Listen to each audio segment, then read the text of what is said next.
Hey everybody, happy Monday. This is Charlene O'Hanlon. Welcome to another episode of TechStrong TV.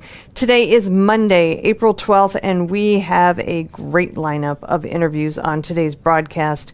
We are going to get things kicked off with a conversation between Alan and Greg Keller, who is the CTO of Jumpcloud. And Jumpcloud just recently announced a new capability that is zero-touch Mac configuration. That is so cool. So Greg and Alan have a conversation about that and some of the other things that are happening over at Jumpcloud. Great conversation. After that, Alan speaks with Amy Hodler, who is the Director of Graph Analytics and AI Programs at Neo4j. They talk about how the rise of no-code and low-code is affecting programmers and users of graph technologies. That is a really fascinating topic, one I actually would not have thought of myself. So it's a very, very fascinating conversation, definitely one worth checking out. After that, Alan speaks with Willa Riggins, who's a Practice Director, Application Security at GuidePoint Security. And with the recent push in cybersecurity from the federal government and recent supply chain attacks, where are we with application security? So Willa Riggins talks with Alan about what is happening right now in the public sector and the government space, and it's a great conversation.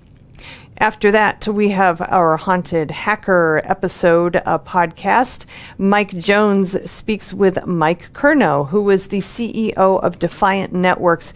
He's also a CSIS and InfoSec Jedi Master and professional outsider, and he's self-described loyal dissenter. So it's a great conversation that they have, all things cybersecurity related, and I have a feeling there's a fair amount of ethical hacking conversation as well. It's a great conversation.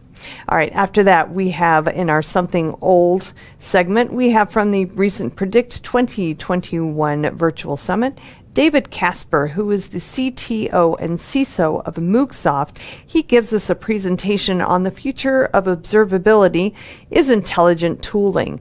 In this talk, he explores a new generation of AI-driven observability that helps teams identify anomalies from metrics and correlates them in real time with other events, traces, and logs from the entire application stack. This is a true departure when it comes to observability, and AI is truly doing some great things in the observability space. A lot of different spaces, but observability is definitely one that is benefiting from AI. So David talks a lot about where we can see the observability space headed as it relates to AI and what maybe this time next year, what we can actually see in observability. So get the pun there. So it's a great presentation and totally worth checking out also. After that, I come back with my news headlines, as always, and then I have a conversation with three very, very smart people about the inaugural Identity Management Day. I speak with Julie Smith, who is with the IDSA. She's the Executive Director. My buddy Kelvin Coleman, who is the Executive Director of the NCSA, and Brad Shoemake, who is the IDMD Chairman and a very, very smart man in his own right. And we talk about the origins of the new Identity Management Day, which is actually happening tomorrow, April 13th. And so this is a very, very timely discussion that we have. But we talk about the origins of Identity Management Day, what these folks hope to achieve by having an Identity Management Day, and the increase in focus on identity management in general. This is a great conversation, and any company that is having any issues regarding cybersecurity or just wants to keep its finger on the pulse of cybersecurity and what's going on in the space definitely wants to check out this conversation. After that, I speak with Kevin O'Brien, who is the CEO and co-founder of Greathorn, and we talk about the three phases of the phishing attack kill chain and how how they are critical to identifying and mitigating phishing attacks.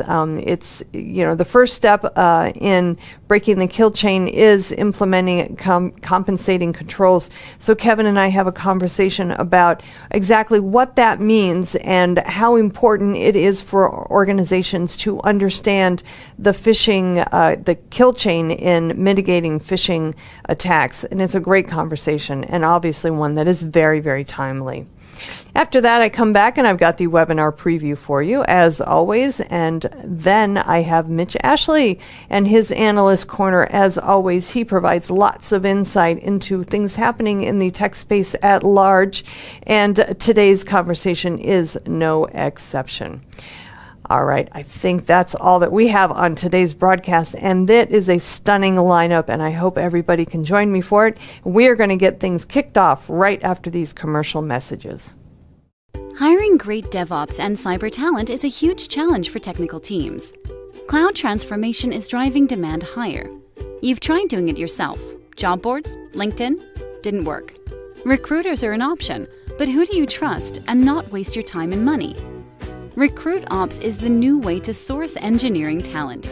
From MediaOps, the people behind DevOps.com, Security Boulevard, Container Journal, and more. We sit right in the middle of the hottest positions in Dev, Sec, and Ops, and the brightest minds in the field. If you're looking for a great position or the talent to fill it, we can help you. Trust us, risk-free. All right, welcome back, everybody. First up, we've got a conversation between Alan and Greg Keller, who is the CTO of Jumpcloud. They are going to be talking about Jumpcloud's new zero-touch Mac configuration capabilities. Let's give this one a listen. It's a great one. This is Digital Anarchist. Hey, everyone. Thanks for joining us on another TechStrong TV segment. My guest this segment is my friend Greg Keller. Greg is CTO at Jumpcloud, right, Greg? That's an affirmative. Good to see you, Mr. Schimmel. Yeah. So, Greg, I hesitated CTO because was it last year you were appointed CTO? You were Chief Strategy Officer. You've had product. You've done the dishes. You've done just about everything at Jumpcloud, right? Washing dishes. Yes, all of that is true. Guilty as charged. Obviously, I have been pairing with our very good friend, Rajat Bhargava, for some time, since the launch of this company called Jumpcloud. As the nature of things goes, what I've been doing is really focusing on big, meaty problems that the company needs solved. I'll find, solutions, most importantly, critical, great souls, great people to come in and carry on those objectives moving forward. So indeed, the last 12 plus months was sort of a rotation through the reconstruction of our engineering team. So we're on track to double the size of individual contributor engineers, here in the next few months. And just getting a framework like that as the company really hits its stride, moving into the growth phase post our Series E round, the time was nigh. We had to do this. We had to develop. Think of it as the skeleton, the organizational skeleton that we can sort of scale engineering teams appropriately and efficiently without overhiring, overthinking, and just a lot of it was people and process sort of observations that we had to go and rethink. So, yeah, it's been fun. It certainly has. It's been a wild ride. Of course, people, process, and technologies are always at the heart of these issues. Hey, Greg, in case folks out here are not familiar with Jumpcloud, in spite of you coming on, pretty frequently, why don't we just remind them what Jumpcloud does? For sure. Thanks for even giving me the op here. For the majority of your folks I know out there in your listening audience are technical or in the realm of software and computing. Jumpcloud is a directory as a service. So for anyone with any history in this community, if I said the word Active Directory, most people will know Oh, yeah, of course. I know exactly what that is. We use that for authentication and authorization. So when people sign into their computer, they can get access to stuff. And Alan, that's exactly what we built, but for the modern age, with no on-premise baggage, and frankly, with no real association to any vendor. You want to authenticate Google? Sure. AWS? Sure. Mac, Windows, Linux, iPhone, Android, all those kinds of things? Sure. Want to authenticate and manage your wireless access control? Sure, that's okay too. On-premise thingies? Great. Things in the cloud? No problem. So it sounds theatrical, but quite literally, that was the thesis that we built Jumpcloud to solve. A new way of thinking about core authoritative authentication services. Right, and and I mean we've done some panels and webinars with the Jumpcloud folks, and directory as a service I think is a great kind of umbrella with this, and we've bandied about the term the domainless enterprise. That's right. Right, and that's another way of kind of drawing a picture with words, if you will, for folks to think about this. That's exactly right. And pandemics, while horrible to really think about, really from a business and IT perspective, have forced our hands at rethinking what was a normal domain, a brick and mortar office that you would key card into and put your laptop down and authenticate to the Wi-Fi or plug in an Ethernet. Those days are largely gone. I mean, we will at some way, shape, or form head back into offices. Everybody, I'm sure, has been reading, like I have, voraciously, like what the concepts are and how the big thinkers are thinking about what the new normal of office work will be like. We have just been preparing for this moment, not thinking about pandemics per se, but even as far as 7 years ago, really focusing on what is it to be domainless? Like when it's you, Alan, and your device, and everything else exists where it exists on your old premise, up in the cloud, et cetera. You and your device are the office no matter where you are. So how do you secure it? How do you provide access control? And how do you govern it so that person is safe and is only getting access to the right things from wherever they are? Got it. So Greg, we laid the foundation here, right? Going back to my law school days, we've laid our foundation to introduce some evidence into the trial. You guys got some recent news that you've announced. Why don't you share with our audience a bit? Yeah, thanks again for just allowing me to kind of talk about this. We have some exciting stuff. So let me contextualize it like this. First, what are we announcing? We've just pulled the covers up on Jumpcloud's Apple MDM Zero Touch solution. So again, for the uninitiated to Jumpcloud, an aspect of our platform is managing the devices that people do their work on to get access to other corporate things, right? So our philosophy is you really have to ensure that the device is secure in order to ensure the transaction. Somebody logging into a browser or trying to get access to a file server, that machine must be secure. So what makes a MacBook, a Windows box, or even a Linux laptop secure? Something called device management. Some people also refer to this as unified endpoint management. This announcement that we've just pulled the curtain up on is specific to Apple, but will be blanketed across the other operating systems here over the next few months, and enables a sysadmin to work with Apple to configure a machine up in the cloud, never actually receiving the physical MacBook, will then drop ship that direct from Apple, that machine to a new employee. That new employee will open up the machine just like you would if you went to the Apple store, right? But they don't have to leave the comfort of their home. They then will be asked for one critical thing. And here's really the crux, something that makes us very unique in the space. They enter in their Jumpcloud credentials for the very first time in a beautiful screen that Jumpcloud creates and manufactures upon the first login of that MacBook. And everything else triggers from there, Alan, meaning it knows the person, what user groups they're in, what class of employee they are, what application should be on the machine, how secure should that machine be? Does it need to be full disk encrypted? Yes, no. Does it have to have a multi-factor login in addition to a password? How long should the screensaver trigger when the machine is left idle? All of those things.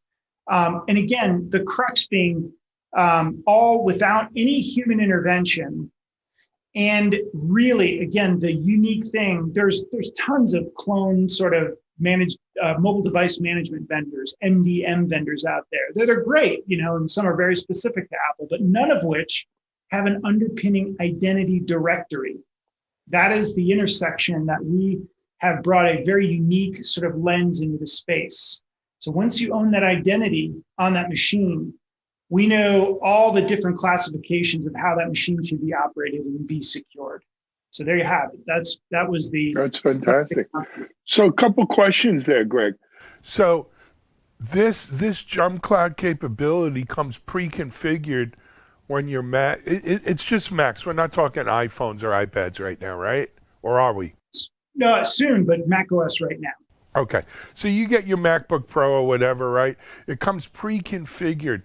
That's by default, or does that you have to order that special when you order your MacBook? Very, very good question. Think of, the MacBook is just a piece of aluminum sitting in a warehouse somewhere, right? Mm-hmm. The world of the MDM is basically now a cloud-based interface. Think of it as a set of APIs that Apple has given the world to work against in order for you to communicate your device management tool, in this case, Jumpcloud, with Apple's APIs. What are those APIs doing? They're receiving instructions, in this case, from the Jumpcloud administrative console. And what it is doing is telling the world, or telling this sort of yet unmade MacBook with a specific serial number, this is all the stuff that's going to be on it, right? So literally, when that MacBook is put in its pretty white box and then saran wrapped and shipped out the door, right? It still is nothing. Like when that person opens it up, there's nothing on it. All the configuration starts right at that moment through the Jumpcloud's MDM set of instructions. Right, it only takes a few minutes, but the end user does nothing. The administrator just clicks buttons in the user interface of Jumpcloud, the administrative console, and the cloud does the rest. It's really that easy. No embellishment. Really? So we use a lot of MacBook Pro here. So I get my box. It has the tab to pull the saran wrap off, which by the way, I love Apple products for doing that. You don't have to get a knife or a scissors. You don't have to use your teeth. You're not, the plastic comes off really easy. Yep. And you take your MacBook out, you open it up, and you get that hello with the smile face from Apple, right? And then when does and forgive my ignorance and jumping in, but when does that Jumpcloud interface come up? You're asking all the right questions. I like your curiosity. So if you really remember, it sounds like you've unboxed a few MacBooks in your day.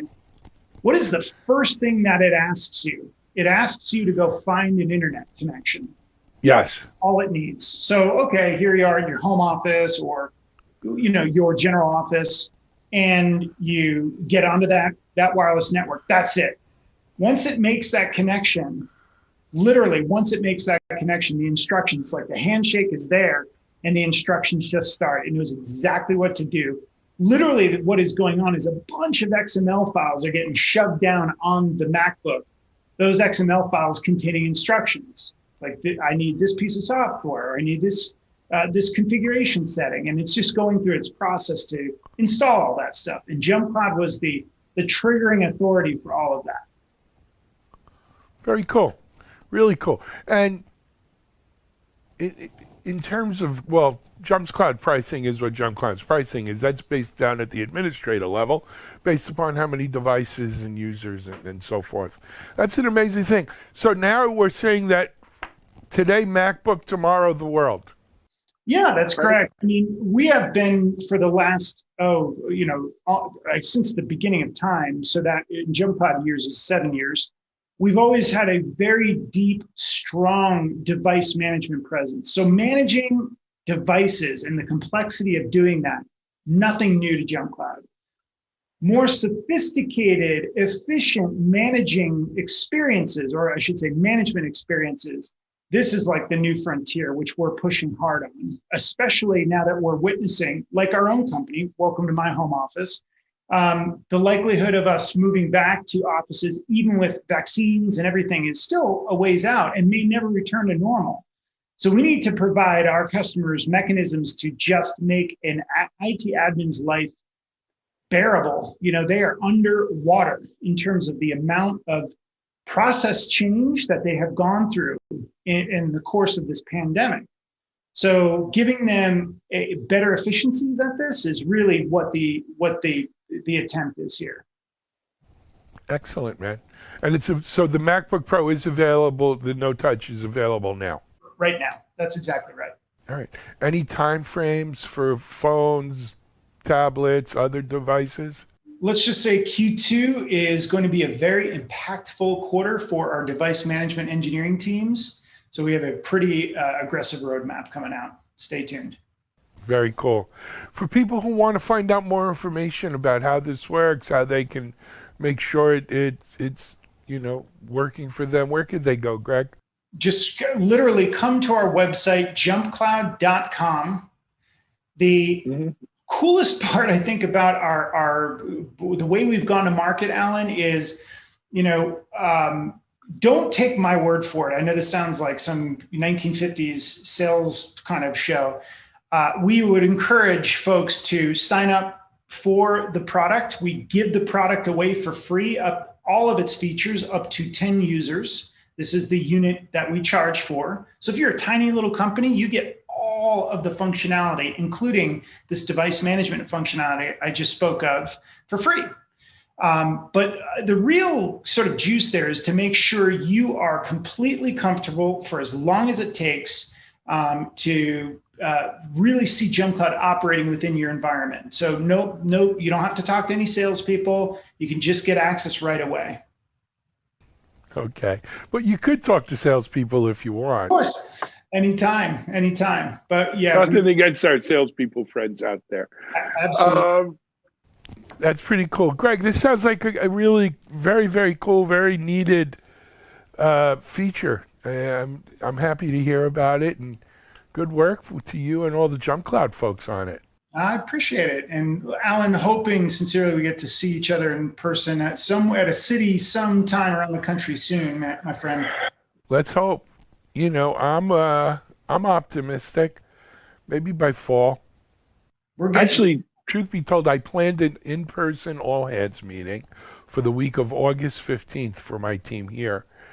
And assuming everyone is vaccinated by then. We'll hope. Let's hope. It's all we can do. Yep. All right. Hey, Greg, it was great seeing you, man. Keep up the good work. Say hello to all our friends in Jumpcloud. Will do. Check out all these great features Greg's talking about at jumpcloud.com. This is Alan Schimmel. We're going to take a break, and we'll be right back with our next guest in just a moment.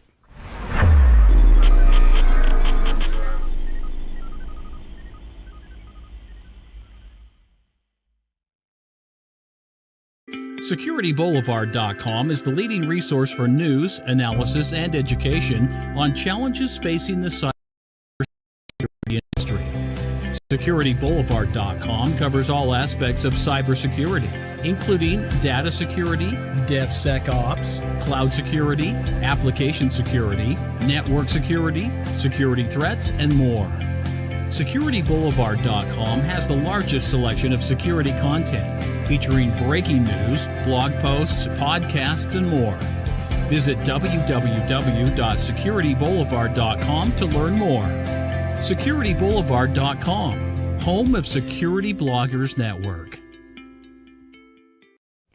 All right, next up, we've got another conversation with Alan, and this one is with Amy Hodler, who is the Director of Graph Analytics and AI programs at Neo4j. They talk about the impact of no-code, low-code applications on programmers and users of graph technologies. Fascinating talk. Let's give it a listen. This is Digital Anarchist. Hey everyone, thanks for joining us here on another segment for TechStrong TV. My guest this segment is Amy Hodler. Amy is with a company called Neo4j.com, correct?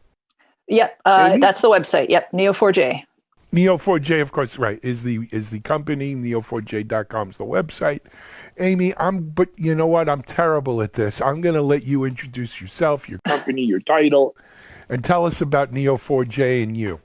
Sure. So I'll start with Neo4j. They are the pioneers in the property graph model, so property graph technology. And what that actually does is it captures and stores data relationships as part of the data itself.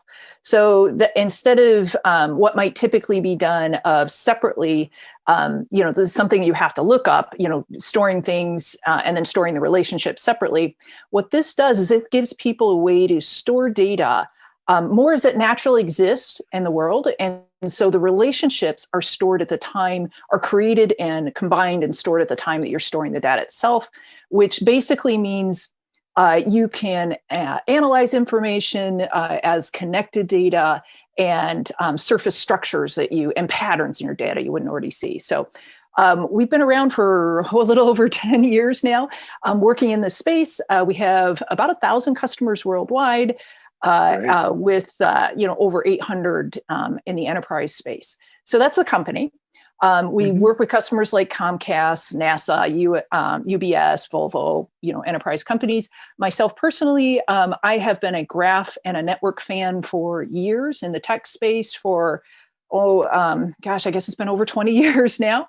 Very interested in how you analyze things as a whole and understand emergent behavior. And that's why I'm interested in the relationships. Excellent. Thank you. That was fantastic. I could blame it on the audience, but I'll take, the truth is I want to know. So are we talking about sort of metadata type of things or artifacts that get associated with data? What?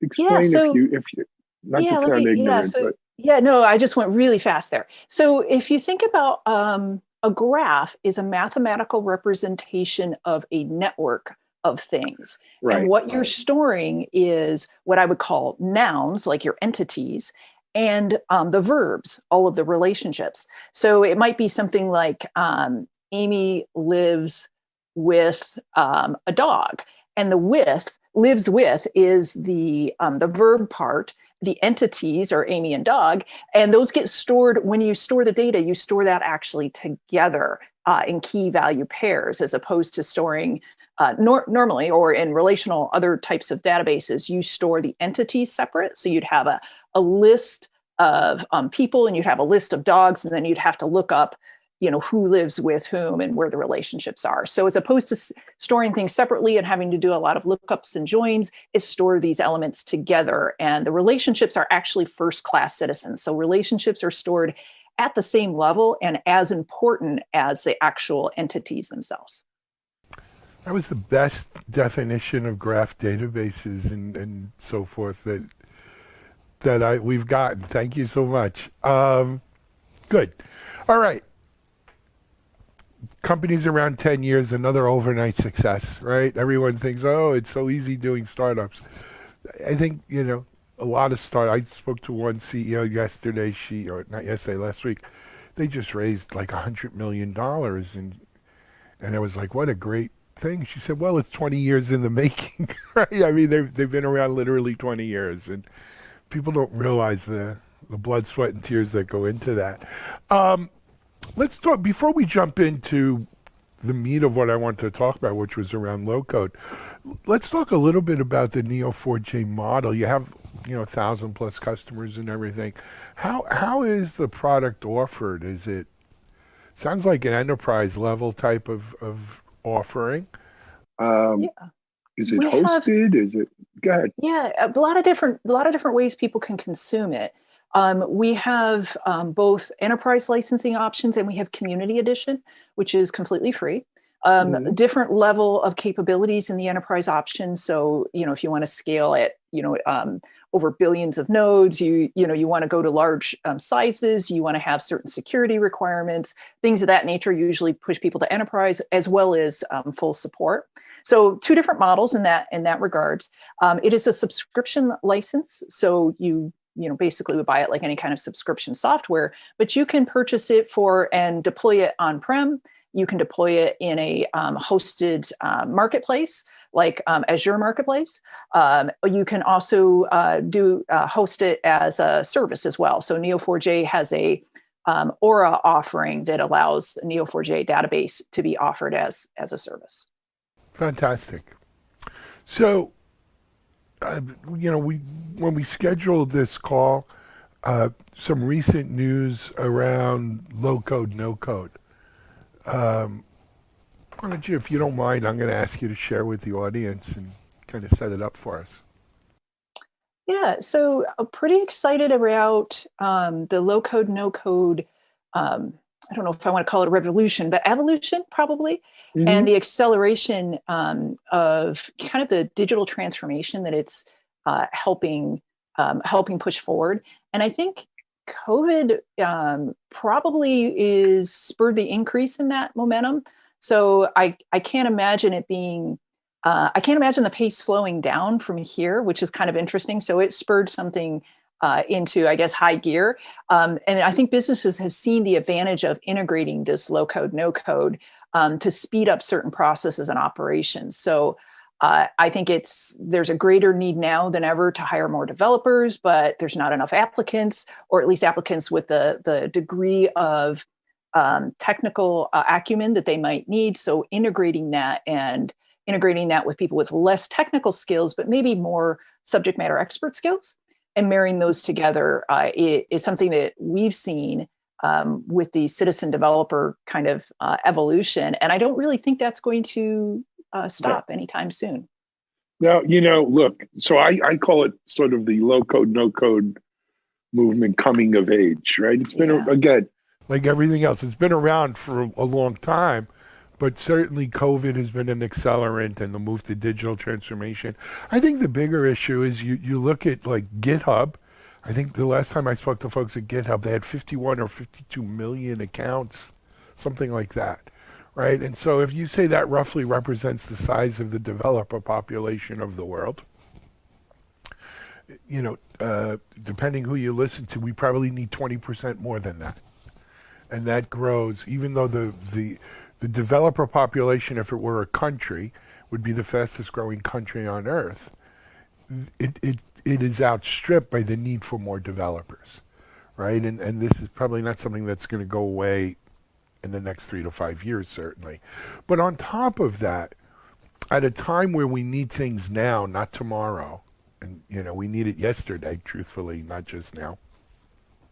And as you said, we have the rise of the citizen developer who does have just innate, specific knowledge in a given field, but may not know how to code. Something that could help. Empowering these people, kind of cutting out the middleman, if you will, right, is such a. I mean, it's powerful, and quite frankly, that's what's driving this, right? It is really, really a powerful tool in our arsenal, and it's driving it. So how is Neo4j helping this? Well, so Neo4j offers a number of different ways that people can participate in the in graph databases and touch them without having to be a coder. So one of them is our visualization tool called Bloom. So it's a graph exploration tool. So it allows people, graphs, because they're all connected, and you think of lines and dots, it allows people to kind of explore, almost breadcrumb through things, and I would say unfold patterns, which is kind of an interesting idea. So you don't have to be an expert coder to look at a network. I mean, you could be a biologist. I mean, networks are natural for biologists, but not code, and to kind of explore it and have your aha moments. We also offer connectors. So we have a Neo4j Connector for BI that allows people to connect the graph database to BI tools like Tableau, Looker, TIBCO, Spotfire, things of that nature, so they can consume them in more of a dashboardy sort of way. And then we also have a series of graph algorithms that are in a graph data science library. And that sounds super technical, but what that allows people to do is it allows them to run a very complex algorithms. PageRank is an example where they don't actually have to know the math or the code to do that. They just call the algorithm. So it's in that case, it's not no code, but it's definitely low code as well. Right. So those are some of the different ways. We also have a graph apps a library or a gallery as well with low-code plugins for Neo4j desktop. I mean, to me, it seems like such a natural connection, because when you think about, as you defined, how graph databases work and how they kind of take the nouns and the verbs and, in these relationships and put them together, I mean, it's sort of a natural form of putting together relationships.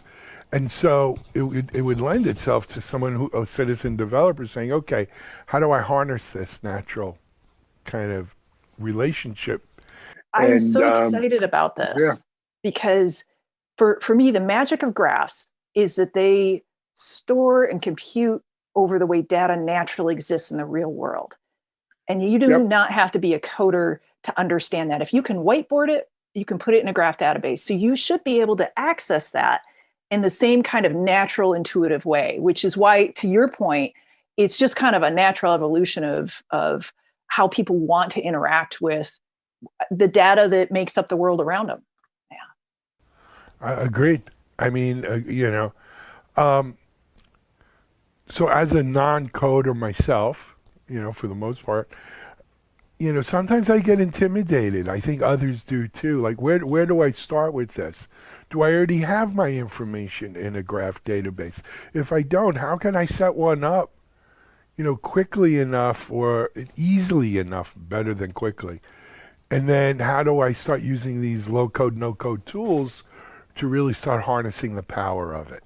Yeah, it can be intimidated. And I'm not a coder either, but I have such a passion for wanting to look at the data that I think I was kind of in the same spot. It's like, how do I get started? Neo4j offers quite a bit of tutorial material. We've got sandboxes, so you don't have to load any material. You don't have to set up any software. You can basically start up a sandbox, and we have preloaded data for you to get familiar with. So very low code. We have guides where you hit play and go to the next. And then when it comes time to when you actually want to get your data in your own database and you want to keep that forever and have that on either your desktop or hosted somewhere, there are a number of different guides to help people do that. We have import tools and admin tools. You can take a CSV file and load a CSV file. So if you can do an Excel spreadsheet, you can get your data into Neo4j and then follow tutorials to get going. That sounds great. So I want to make sure everything we're talking about today, I think was it called Glow? GLOW? Or was one of the tools? Oh, Bloom. Sorry, Bloom, kind of like a flower. Bloom. Yep. Okay. Every Bloom and the other tools you mentioned, they're all available today. Yes, all of them. They've been available for quite some time, actually, because we're very customer driven, or very actually user driven. Anybody using the community tools, we have a lot of community request, feedback, actually community contribution as well. And so this, I think, as you said, it's this no code, low code's been around for a while, and the community has actually been driving us to do more in that space. That's fantastic. And they can get to all of this from the main website, neo4j.com. Yep, absolutely. Fantastic. Anything else, Amy, we're missing on this? The only other thing that I want to say is that I'm super excited about this movement, the low code, no code movement, because in my opinion, there's all these people with great ideas that are, as you said, either intimidated or don't have quite the technical capabilities to access the data and then do stuff. And I think when we open that up and make that more accessible, we're going to have new breakthroughs. We're going to solve really hard problems that we just hadn't before because we didn't get the right people to the data. So just something I'm super excited about. And I really appreciate you asking us to come and talk to you, because I think this is an important area. You know what? I get excited about it too. So it's my pleasure to have you on. Amy Hodler, Neo4j here. Citizen developers looking to use graph databases. It's now within your reach. Go check it out. Amy, thank you so much. Come back and visit us again soon. Been a pleasure. Thank you, Alan. You're welcome. That's it for this interview. We are going to take a break, and we'll be right back with another interview.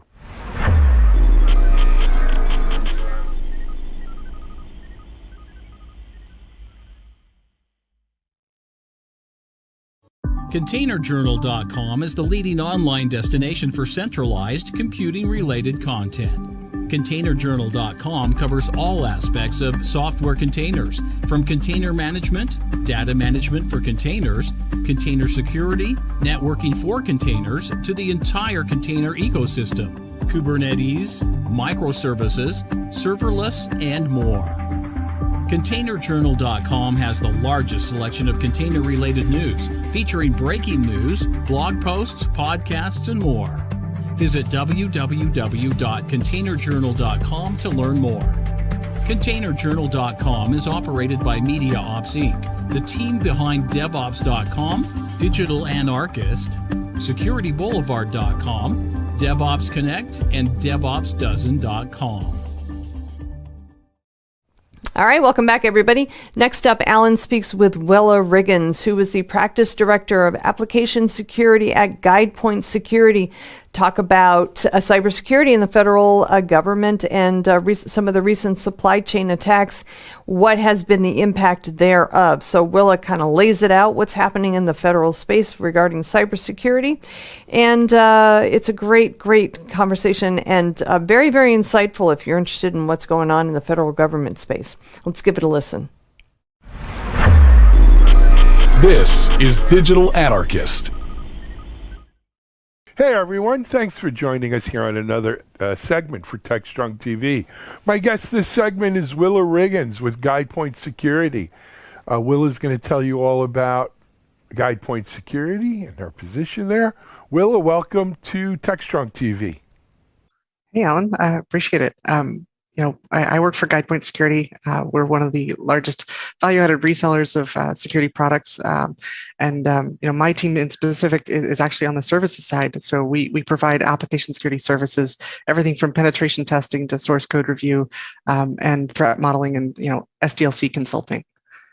Absolutely, and Willa, before we get into it, we should let our audience know. What exactly is your title your position with GuidePoint with leading this team? Sure, absolutely. I'm the practice director for application security. So I lead the team that kind of performs all of those application security services that kind of add on to our the products that we help customers evaluate and obtain. Excellent. And one of the maybe lesser known, if you're in the security business or you're a security pro, you already know this. If you're not, you may not realize it, that the fact of the matter is most organizations, except for maybe a handful of the largest organizations, don't have the resources in on-prem, within in-house to do a lot of the things that you just mentioned, like pen testing, like code review and so forth. And so there's a thriving ecosystem of security consulting and services like that most companies engage in. And then even companies that we think of that have, well-known security products or, SaaS kind of service or something, they also have a large services element as well to help with this issue. Just to give our audience kind of a sense, how big is the team you work with, Willa, and kind of from a geography point of view? Is it worldwide, North America, EMEA? What is it? Yeah, I mean, GuidePoint as a whole is growing. I think we have folks all over the U.S. My team in specific, we have about 12 individuals, across the United States, and representing pretty much all the different time zones. It's a fantastic to have a team the size of a boutique inside of an organization as strong and involved as with the greater GuidePoint. Absolutely. So, Willa, you had come on the show. We're going to talk a little bit about some ratings recently. Why don't you, if you don't mind? Let's assume the audience knows nothing about it. Sure. They probably don't. So let's start, with a base and build up from there. Sure. So, recently there was kind of a press release. The Biden administration kind of put out some examples of things they're looking to do around software security. So, and one of those things was software security ratings, basically, giving some kind of rating to products, software products that consumers are using to kind of do a rating system, to bring security into that kind of evaluation and, have that transparency to show consumers what they're getting. There's a kind of a few examples that were given. I think Singapore does something with their Internet of Things where they actually certify those individual products based on their security and privacy. But really, this is not a new thing. We've seen a push for this for years. Absolutely. And look, the Biden administration has done this, I mean, quite frankly, as a response to, we've seen, I mean, depending who you want to believe, whether it's Russia or China or Iran or North Korea or take your pick of today's bad guys, right? And that have had, it's basically state-sponsored cyber hacking, whether it be for financial gain or strategic or what have you. And in some of these most recent hacks, we're not even 100% sure of Right. What they got out of it and what the ultimate repercussions may be. So as a result of that, it from what I know, and I'm in the security world too, right? The Biden administration, number one, is promising offensive cybersecurity kind of operations, but we're also trying to shore up what we, what our attack surface is, if you will. So with them doing that, talk to us about GuidePoint, about ratings, and what you guys got going on here. Sure. I mean, obviously, my team does security evaluations assessments of, a number of different, web applications, thick clients, mobile applications. It's something we do. Everything from traditional pen testing to secure code review and getting involved with the development process and kind of injecting security into the development process at different companies. But I think, when we talk about these ratings, it's important to kind of look at the history. Back in 2016, Peter Zatko and his wife and a few others kind of started this underwriters laboratory for software. And I think that's where we're headed. I think that's, kind of where things are going, is that consumer reports model of, evaluating software security, because it's really difficult to say, XYZ product gets this grade. Just because of, how it was compiled, did it do static code analysis? How much due diligence is done at that company? Like putting all that together is just, it's going to be hard for governance. But I think, the more information we can get, the better into consumers' hands to understand, the software that's running on the products you've bought, what does it do? What are the organizations doing that are behind that, is better or worse than others? And, I think that's just a really cool effort that's been around since the Obama administration. Sure. And of course, the road to perdition is lined with the best of intentions, right?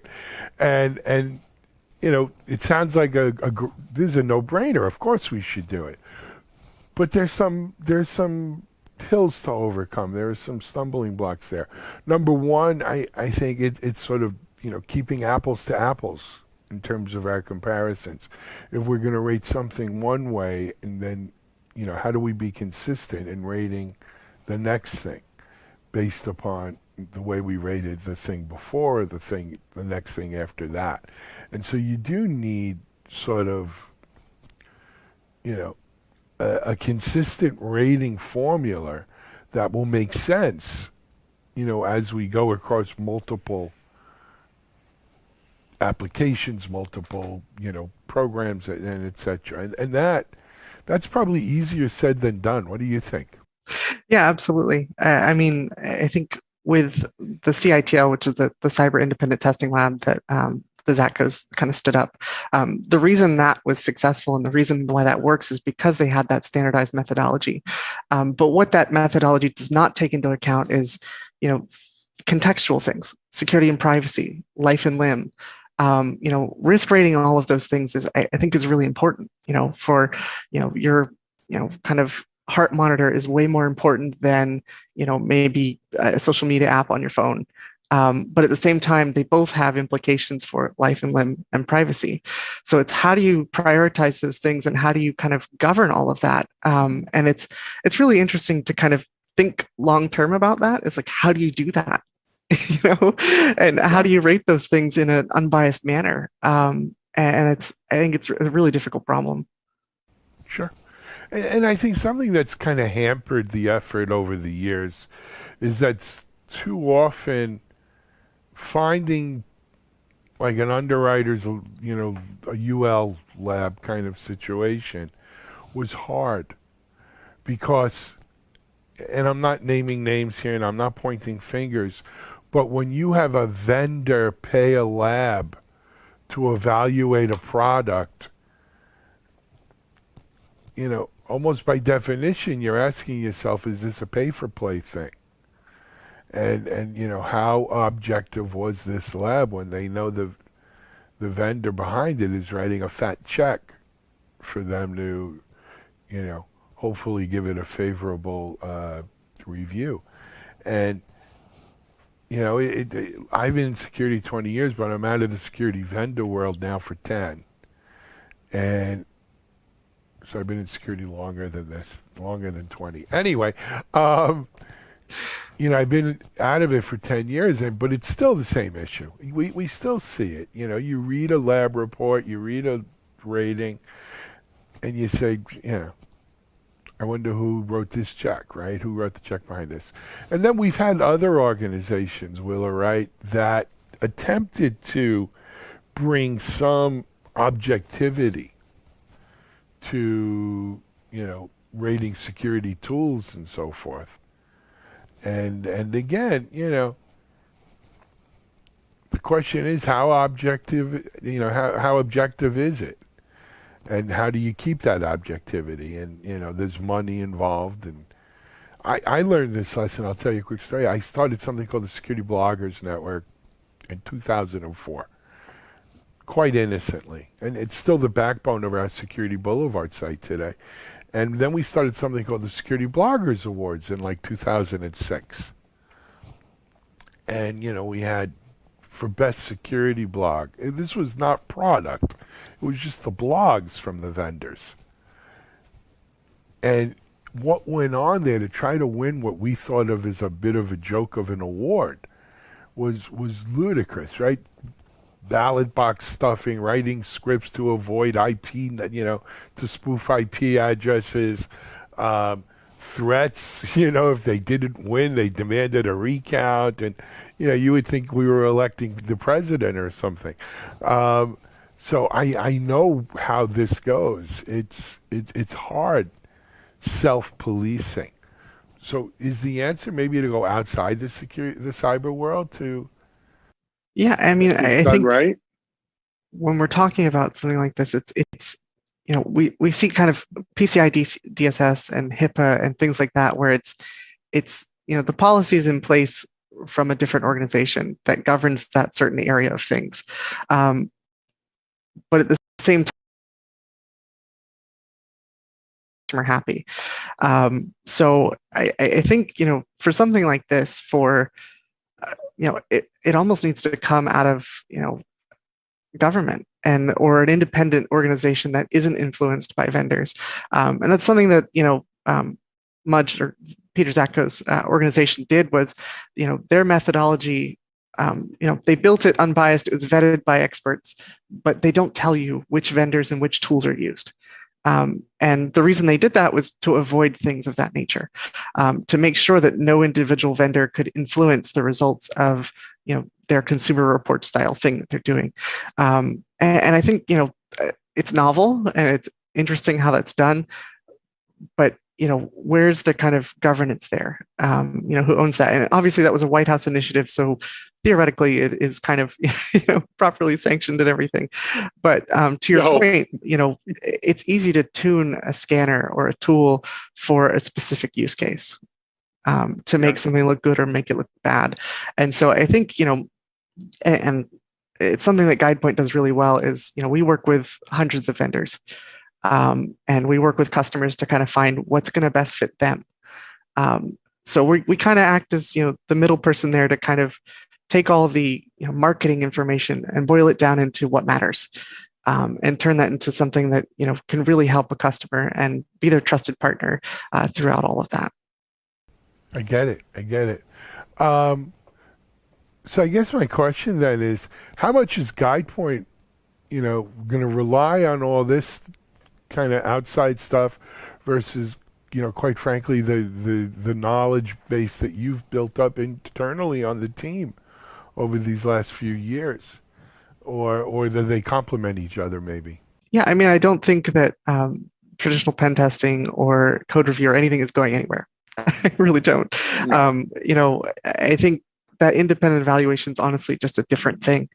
I think something like that would be really great to have for, products that, are in our homes and maybe, have a really large amount of data that they're collecting or using that could be a privacy issue.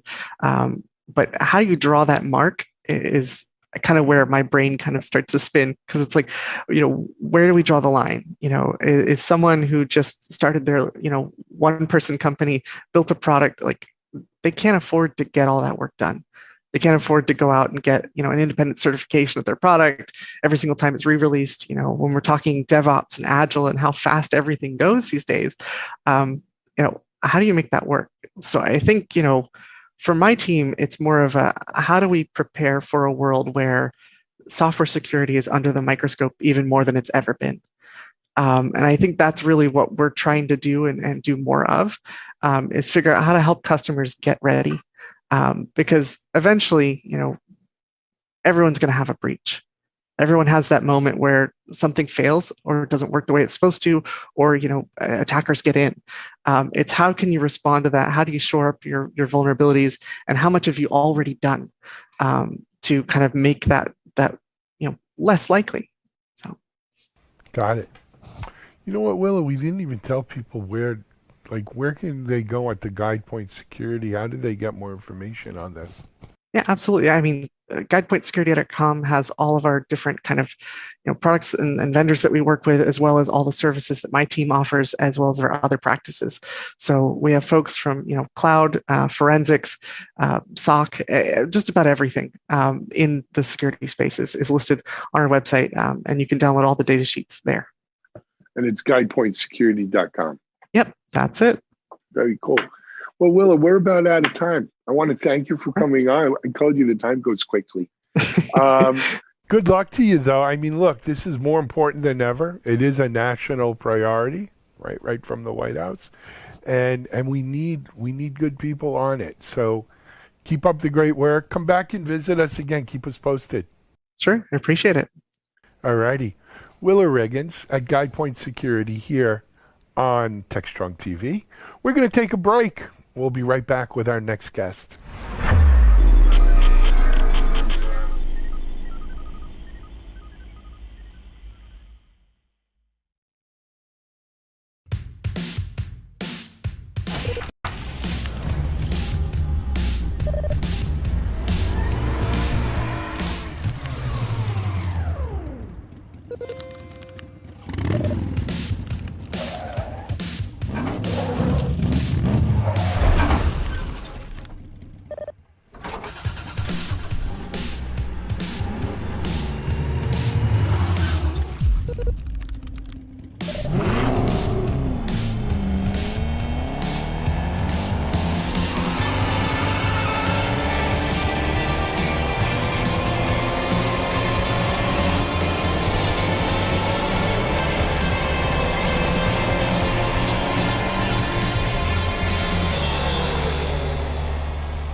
All right, next up in our Haunted Hacker podcast, latest episode, Mike Jones talks to Mike Curnow, who is the CEO of Defiant Networks.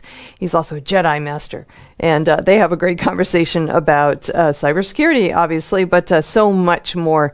It's a conversation definitely worth spending some time listening to. So let's give it a listen.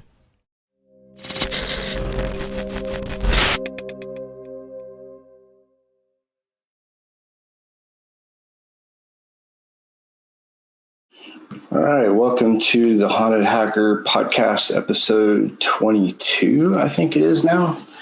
I can never keep track of that. Anyways, tonight we have Alton Johnson as co-host. Alton, go ahead and you can unmute. Also, Mike, go ahead and unmute. And video.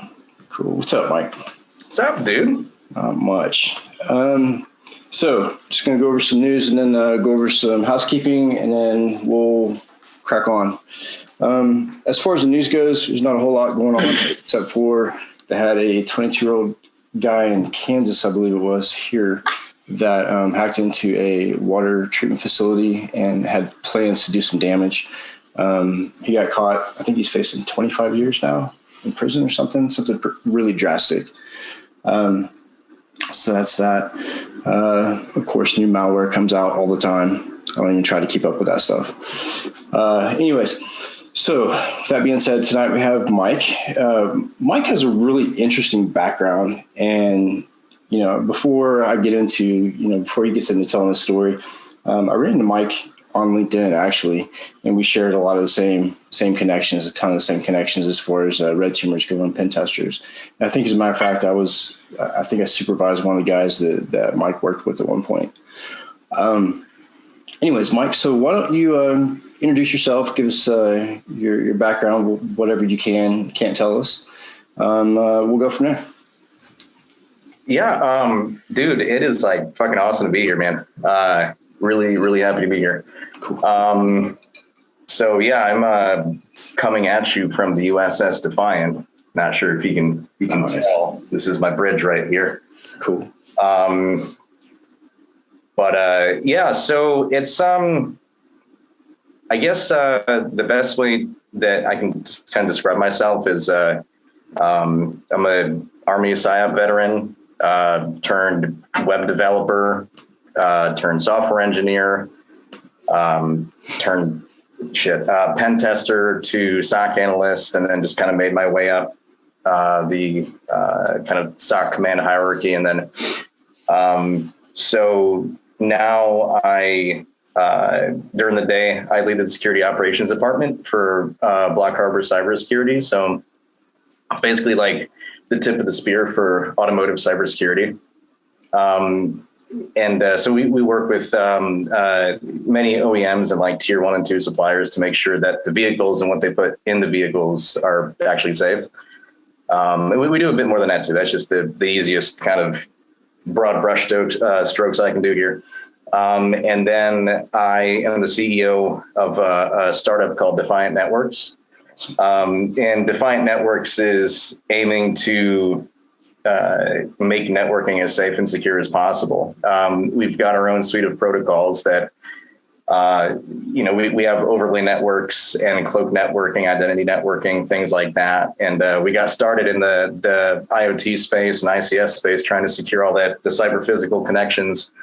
And we've been kind of abstracting our model out a bit to make it a bit more open to everyone, not just the industrial side.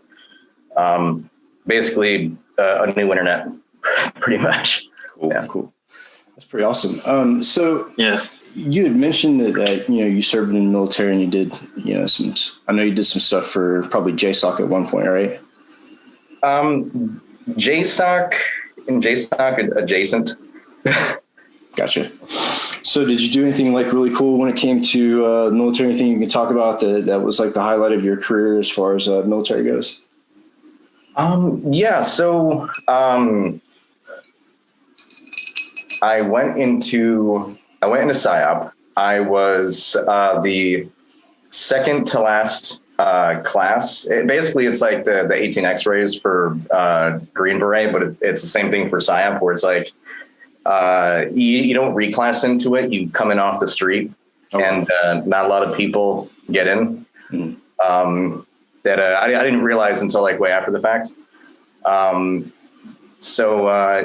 did that for a little over 4 years. My first deployment.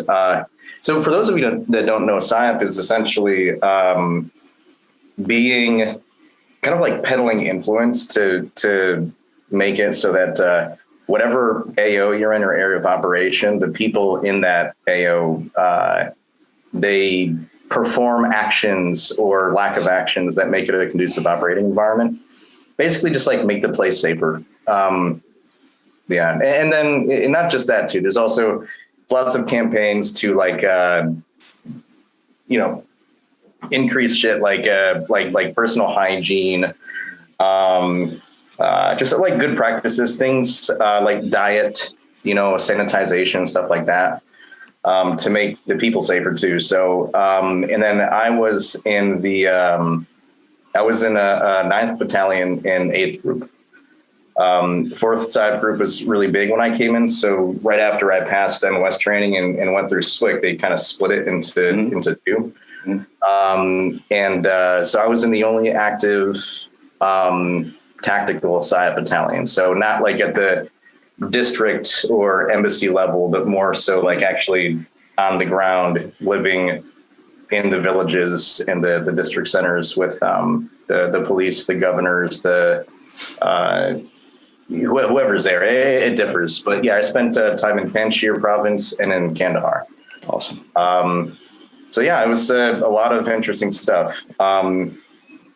So what made you go from that to cybersecurity? Nothing.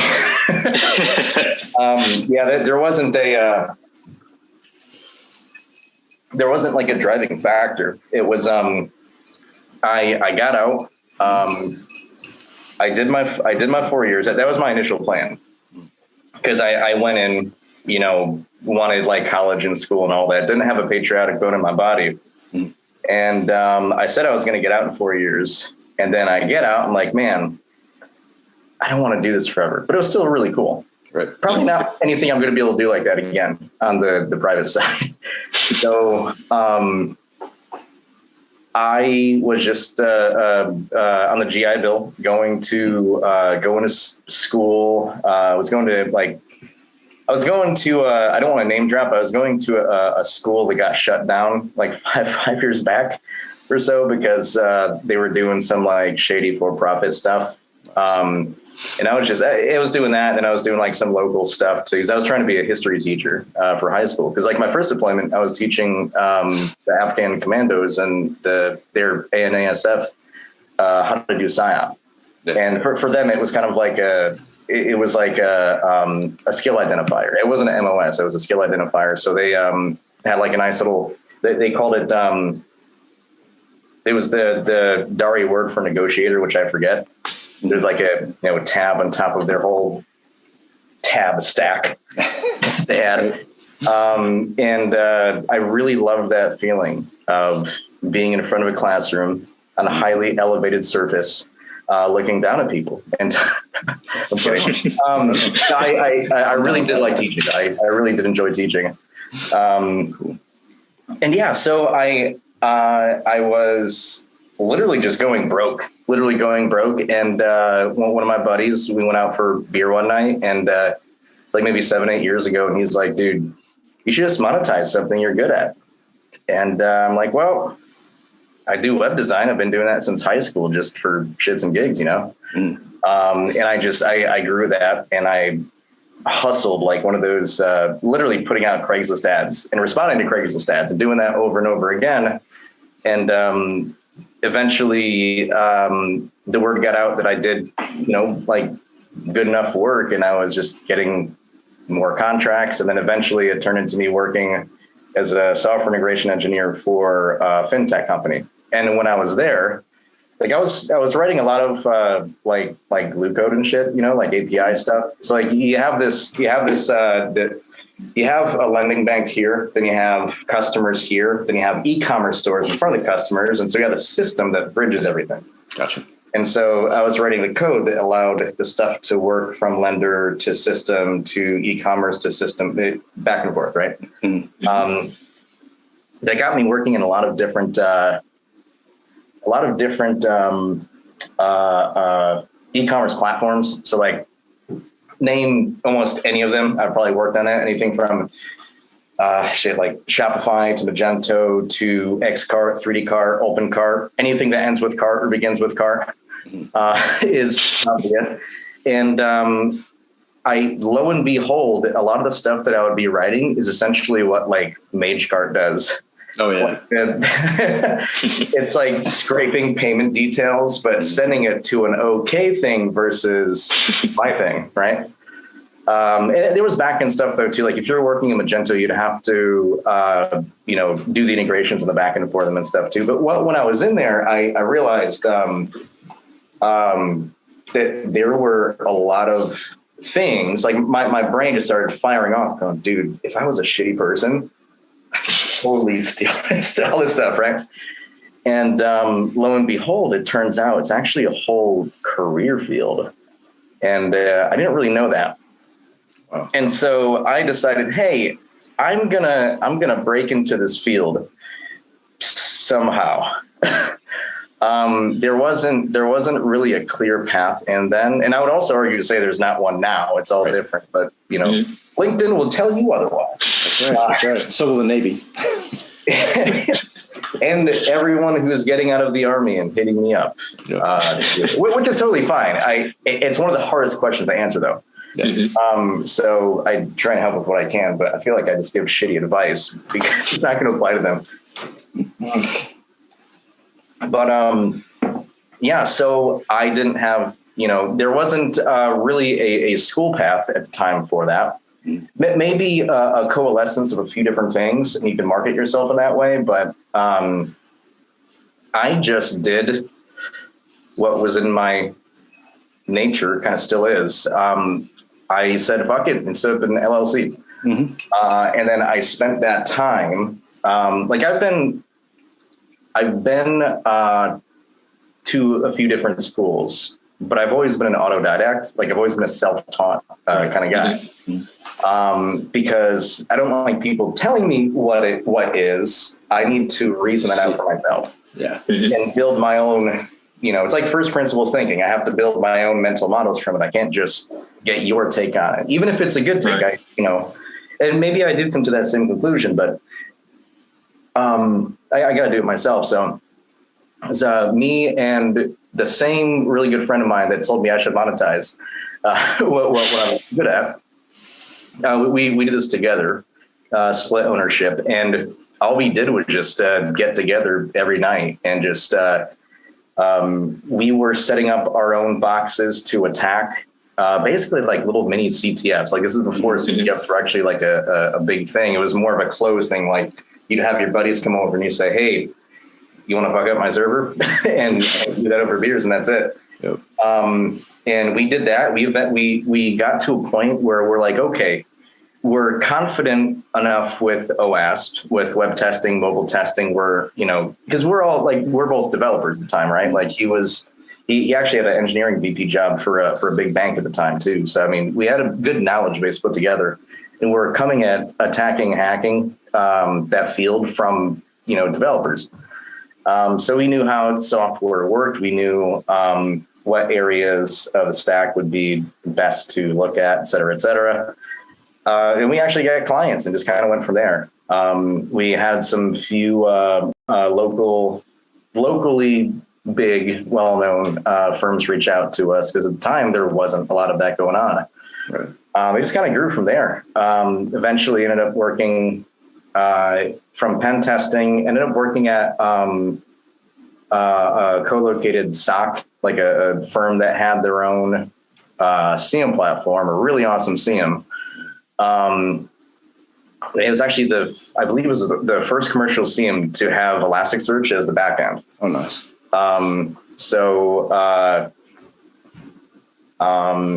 It just from there, just kind of snowballed. Like I worked on I was taught by people from like the previous, hacker generations, the people that did a lot more stuff in the 80s and 90s and whatnot, back when it was a lot more of a obscure field that had a lot more vague legalities around it. So getting to learn from, more of a culture. It's more of a culture than an industry back then. Yeah, exactly. And so people in the previous generations are, kind of really did the hard work to pave the way so that I would be able to have a career that I wouldn't get arrested for doing. Yeah, I mean, I didn't want to age you out or anything, but but you did it for me. So I think what's really cool is talking to guys that are the next generation that came in at the very beginning of like the certifications and how the industry like started developing. And the people who got in at that point, that was like the sweet spot, right? So the guys that came in with me, we didn't have any of the schools or training or certifications. It was, you get in trouble and, he can do something that he probably shouldn't be able to do. So let's give him a job. But now with all the certs, and this is kind of a question I wanted to ask you, since you have exposure to the old school and then plus, the new guys coming in, how do you feel the certification process is damaging or helping the industry? And I'll give you my opinion afterwards. I need another beer for this one. Yeah. I hear you. So, by the way, this is Eagle Brewery banana bread beer. Oh, you can't see it. Can't see it yet. Look, I'm invisible. Oh, wait, there you go. Awesome. It's pretty good. So I don't. Yeah, that's an interesting question because the mindset of certifications opening doors for you, I'm never going to argue that. Mm-hmm. Ever. I'm never going to argue against it because it's true, but there's nothing saying that those doors stay open, right? It's like you can get an interview, but it's really hard if you don't know what you're doing. Mm-hmm. And then there's that cyclic issue of, okay, well, if I have no experience, how do I get experience? Yada, yada. Right. And I actually answered this question recently because I posted something on LinkedIn. I was making fun of hiring managers for saying, things like what you expect when you hire someone with a cert. Mm-hmm. And it's like the computer's broken and someone comes in with a cape. He's like, I'm certified. I don't know what to do. Yeah. It's like a stack up of people who can't solve a problem just because they have just certs. Yeah. Mm-hmm. And I personally, just being who I am, I've always felt it was kind of a racket. It is. But at the same time, I can't say that you don't extract value from that. So that's the hard part. I think that's the hard part is that there is value, right? There is a certain level of value. It is, but you're kind of crystallizing or cementing into hiring culture that without these certs, you're garbage. Yep, absolutely. And that I don't like. So yeah, I posted this thing on LinkedIn. Someone reached out to me and they're like, on the post, they're like, I get what you mean, but how can I prove it? I'm like, I think the responsibility is actually on the employer. Right. To, like, for me, I did a lot of a decent amount of conducting technical interviews for prospective SOC analysts and stuff, SOC analysts or threat intel and kind of stuff. And more so it was pretty technical stuff where I'd put together scenarios you'd have to solve. And the one thing I noticed is that all the people with the alphabet soup after their name, the big list of certs that was bigger than their experience, they didn't do very good at all. Giving them things like, okay, you get an OSEC event. Here's this raw OSEC event. Tell me what you would do. And it was a scoring system from 0 to 100, right? So the same scoring system, A, B, C, D, that kind of thing. F was a big one. I would notice that a lot of the people that did have a lot of the certifications, and even like when they were just putting out master's degrees for cybersecurity, they'd have that and they wouldn't be that good. Yeah. And it wasn't the easiest thing ever, but it wasn't the hardest. It's like, I just need to know that you're above a line. That's it. Right. And if you do good or bad, or if you're way above that passing line, or if you're not, it's like, that will help if there's more people that pass over that line too. But the best person that I ever interviewed was somebody who was like a SOC analyst at a major pizza company. I think it was like Domino's or Pizza Hut or something, for only like a year. And he passed it. And he even beat like some of our guys by like 2 points. I think like the highest score we had internally was 92 out of 100. Which to me, if you got over an 80, you're gold, because a lot of it was like super depth of knowledge and very granular and microscopic. But yeah, so that was kind of an eye-opening thing for me. Granted, I don't know if I had a large enough sample size to cement that as fact. Like having certs equals bad. Right. But it was just a funny, it's a funny correlation. I'm not saying it's causation. It's probably just like a spurious correlation where there's probably something that I just don't know. But I did find that interesting. I don't know. I really think that you need to understand it for what it is that it's a business. Right. And during that time, if you're just breaking into the field and you have certs, like, yeah, I think you're worth looking at for sure. And it shouldn't be, can you hit the ground running right away? Because anybody who's going to interview somebody that has certs but not experience, you need to know that they're going to have to be a student in that position. And if you do have the experience, then yeah, I'm going to be like, okay, this guy's going to hit the ground running. You have to have a management of expectations, and I think entertaining even like one or two layers of nuance will really help that versus just the flat, like you meet these requirements or you don't, move on. Yeah, that's just me. I totally agree, and I think that when security certifications like the ethical hacking stuff first came out, I saw some benefit for people actually getting it until I saw the actual coursework. And the coursework is what ruined me. So when I open up a book for, let's say, the CDH, and one of the sections of the instruction is talking about a specific tool called Donald Dick, it's like, wait a minute, that's so old. Who's updating this material? And so you're right, it is a racket, because a lot of these companies will expect you to renew your certification X frequency, right?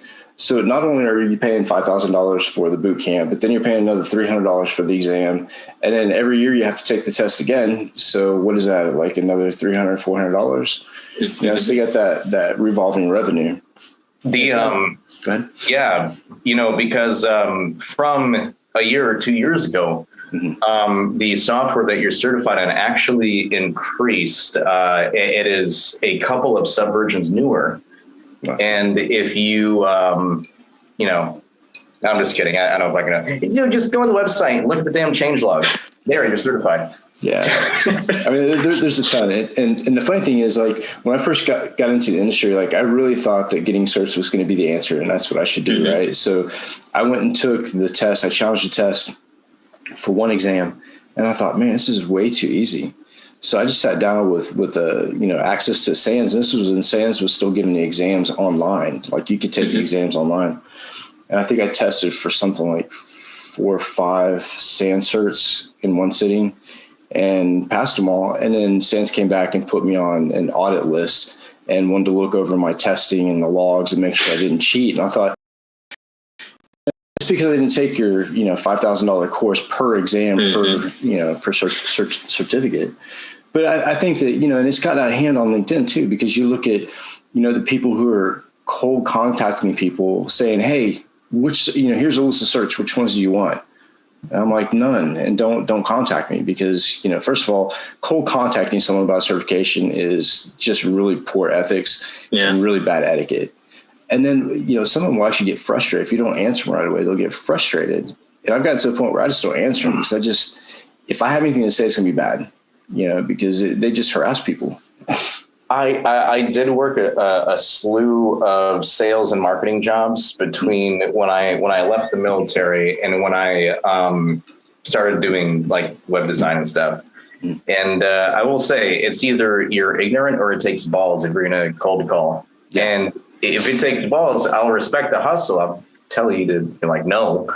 Yeah. But, there's a small part of me that goes, man, I know what you're going through. You'll get a sale. It's just not me. It's just not me. Yeah. Wish them the best and ask them to not message you like that again. So let's get into the BFO. Let's talk about some SCADA. Let's talk about some SolarWinds. Let's talk about some, water treatment facilities and how bad the U.S. critical infrastructure is sitting right now as far as health-wise goes. I love how it's not, we're going to talk about it. We're just going to go right to how bad it is. Pretty much. But the reason why I wanted to get into it, so I have a special place in my heart for SCADA and for the power grid and all that stuff. I worked for an electric company when I first got out of high school and was a meter reader. And then I actually climbed poles as a lineman and did all kinds of stuff. So I got to see like switching facilities and dispatch centers and stuff like that, seeing how they distribute the power and look at the timing and stuff. What I thought was really kind of scary was the fact that all these SCADA systems and most of these electric companies run on some really archaic technology. And a big part of that too is because a lot of these companies, like especially the power company that I was in, it was a regional power company. But the problem was they didn't have anybody within the company that was actually that tech savvy. They had tons of people who knew how to, create circuits and run underground lines, stuff like that. But when it came to security and actual, how things are supposed to communicate and operate, they didn't care as long as it worked. And I think that's the problem with a lot of industries is that, as long as the technology works, security is an afterthought. And I think that's what we're running into with a lot of like this SolarWinds and the attacks like that is that technology has been sitting out there for so long and it's such legacy equipment. But the problem is that nobody's been keeping up with it. And the ones who have, if you look at, let's take SolarWinds, for example, and you downloaded the update for the Orion stuff on that platform on a repo. Really, we're going to have government agencies and government, 3 letters that are working off of open source repos for updates. So you know what? I blame all those security people that tell you to update and patch your systems. If you didn't do that, the SolarWinds thing would have happened, man. That's right. True. No.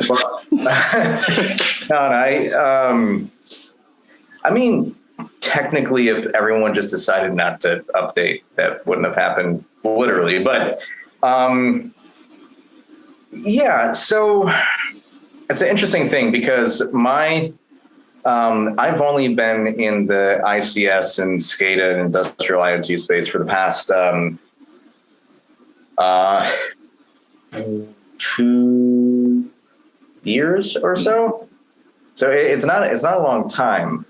But what happened was I was head of security services for an international MSP at the time, and our CEO just kind of not like he whipped something at me, but he put something at my desk. I'm like, the fuck is SCADA?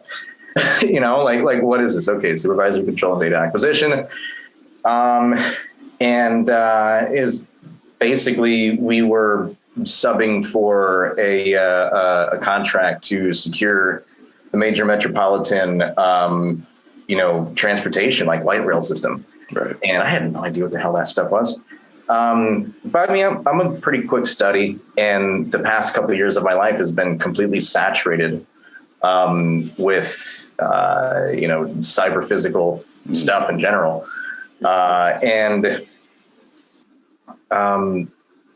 it was actually, no, it might have been a bit earlier than that. I think you got the timeline wrong. It might have been 3 years or so now that I'm thinking about it, because it is 2021. I keep thinking it's 2020. That's how I know this year's going by pretty fast. So I get this, and I'm shown diagrams, and I'm given like asset lists and stuff like that, and I still don't know what the heck's going on. when I went on site, there's like a facility where they put together the cabinets. Mm-hmm. And I went to that facility, and the people that were another part of that contract were people I knew. So I'm like, hey, what is all this stuff, man? It's like, caveman looking shit. It's like, dude, you're talking about what I do for a living. I'm like, oh, okay, cool. Well, I'm here to test it. Yeah, it's a lot of old stuff, and it's a different mindset, when you're coming from the IT security like me, I look and I go, oh my God, this stuff's all outdated. Holy shit, what is this? But really, it's not so much about that, because these things aren't supposed to be touching the internet. It's more about, are these systems resilient and robust enough to not get fucked with, to not spin down, to not, get shut down. Really, the CIA triad is a little bit different in this case, because it's really safety and availability than all the other stuff. Right. FYI, I do have dogs around me, and this is a time of day where people start to walk their dogs. Yeah. For good lighting, I had to sit near a window to keep it open. So if my dogs start barking out, and no worries. Yeah, so I mean, you do have a lot of these old systems, and it's like that for a few reasons. It's really about having, again, robust, long-lasting systems. If I build this really rugged, a stack of machines, right? These PLCs, RTUs, PID controllers, things like that, they're supposed to last for 10, 12, 15 years. Right. Because you don't want to tell an entire town, like, hey, you guys aren't going to have electricity for a week while we update all these systems, and do it again next month when, Windows releases another subversion update, right? Mm-hmm. It's a completely different system. So that means that you need to have these disciplines and models in place around that to make sure that they don't get messed with. Exactly. So when I got exposed to the Purdue model, that's when I realized that people that say they follow the Purdue model normally don't. The air gap is a lie. Santa Claus isn't real. I say the air gap is a lie. Pretty much. The air gap exists, but no one knows how to actually apply it. Exactly. So I swear to God, like 2 nights ago, I read an email. Not email. I read an article someone posted on LinkedIn, and I only saw it because this one guy that I follow in the ICS space. There's only a few people, but one of the guys I follow, Joe Weiss. Mm-hmm. If you just go to LinkedIn, type in Joe and then WEISS. The man is prolific in all the ICS stuff. I love reading what he puts out. Mm-hmm. He replies to an article that he read the article and goes, wait, who checks their email on a SCADA server? Ooh. I'm like, no way. So I read the article, and the article, it might have been some Kaspersky or some big name like that. I don't want to name drop. Yeah. You can find it on LinkedIn though. I'm pretty sure you just look at anything that Joe Weiss had commented on, you'll see it. It's 2021 or 2020, statistically, a lot of ICS computers were hacked with malware from email. I'm like, dude, what do you mean ICS computer? Right, exactly. And I think that's a kind of like a little a couple degrees removed marketing tactic to be like, hey, I actually work for this IT security company. We can secure your email SCADA server. Right. That's not a fucking thing. That's not a thing.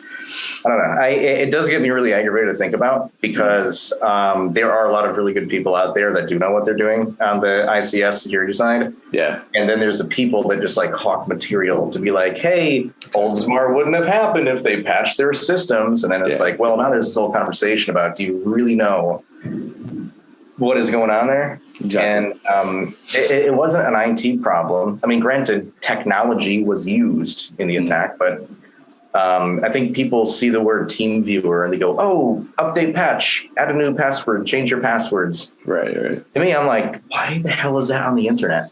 Yeah, I think that one team viewer from Florida hadn't been updated since like November or something like that.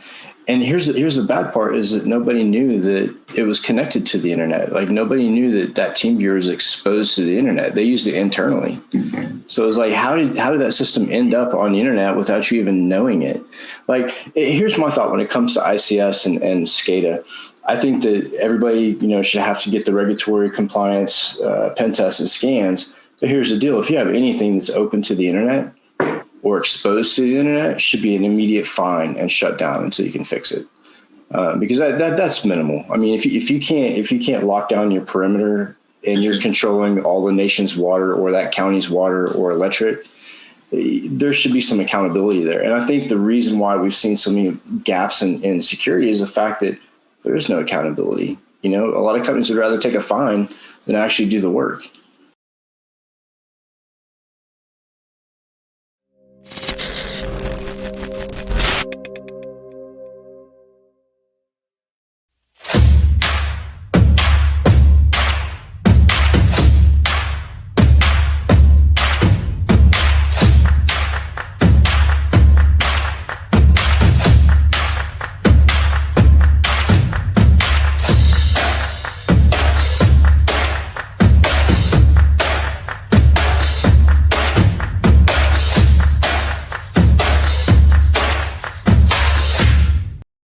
All right, next up, David Casper, CTO and CISO of Moogsoft, gives his presentation from the recent Predict 2021 Virtual Summit.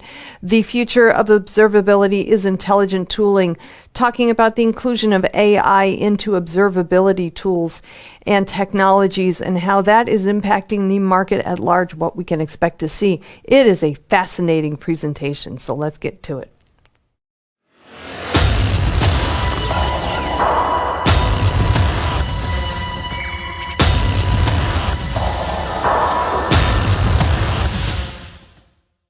Welcome to Predict 2021 Lightning Session. I'm Dave Casper, CTO at Moogsoft, and today I'm going to talk to you about the future of observability, where at Moogsoft we feel an important part of that is intelligent tooling. And the reason for intelligent tooling in the monitoring and observability space is ultimately for the end user, for the customer experience, which in 2021 and beyond is a full-on digital experience. We've got generations who have grown up digital. They expect things to be easy to get, easy to use, and always working. So this includes everything from purchases to payments, social interactions, etc. And what we're seeing is we're combining two things that have traditionally been at odds with each other, and that is, change and zero downtime. So in traditional systems where there might have been, waterfall releases, Friday night, at 7 p.m. change some code, put it into prod. People got worried there might be some outages because something changed, so controls are put in place. But fast forward, you've got modern build stacks where we have intraday builds, feature flags, A/B testing. All of that happens. It's table stakes. Yet we still have to have zero downtime because it's really easy in a consumerized world for people to go somewhere else if they feel that the service just isn't working. So how do we achieve this?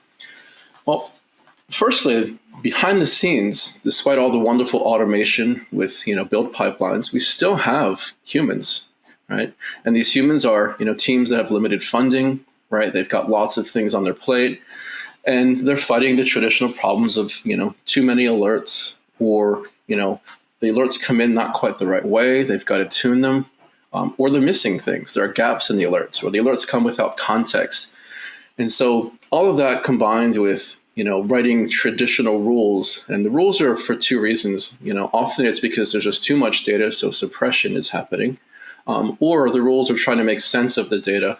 And by definition, these rules are always going to be reactive, right? At best, they will figure out what to do if something that happened before repeats itself, but they'll never be able to deal with something that hasn't been seen before, the unknowns. So we believe at Moogsoft that the tenets of the future of tooling, right, in our space are these four items listed. self-provisioning, right? Someone should be able to go easily into a website, use a product, sign up, get data in, and have value in minutes. Self-servicing. I mean, gone are the days when teams would bring in, project managers and PS teams and contracts and have, 12 to 18 months deployments. Now it's self-service in minutes. And the idea is get the time to value, right, fast, and you can build on that towards accelerated adoption. So another, not so much a prediction that we have at Microsoft, but more a prediction that this is the year, 2021 and beyond, when something that's been brewing for a long time actually starts to happen in earnest. And namely, that's the merging of traditional monitoring and traditional QA, where in the past, right, with the waterfall builds, it was a whole team and different set of products that were used to test something before it went live. After it went live, it was a whole different set of tools and teams to make sure it was running and operational. Today, the modern tool set absolutely has to be, one set of teams, often an SRE and or DevOps team, and one tool. And that tool is actually looking after the entire build pipeline, the test cycle, the release cycle, all the way through operations with customers. And it's a feedback loop, right? All of the feedback that comes through, whether it's real user monitoring, et cetera, observability, all gets put back in and updates are made. So this is something that we consider table stakes for a modern tool chain.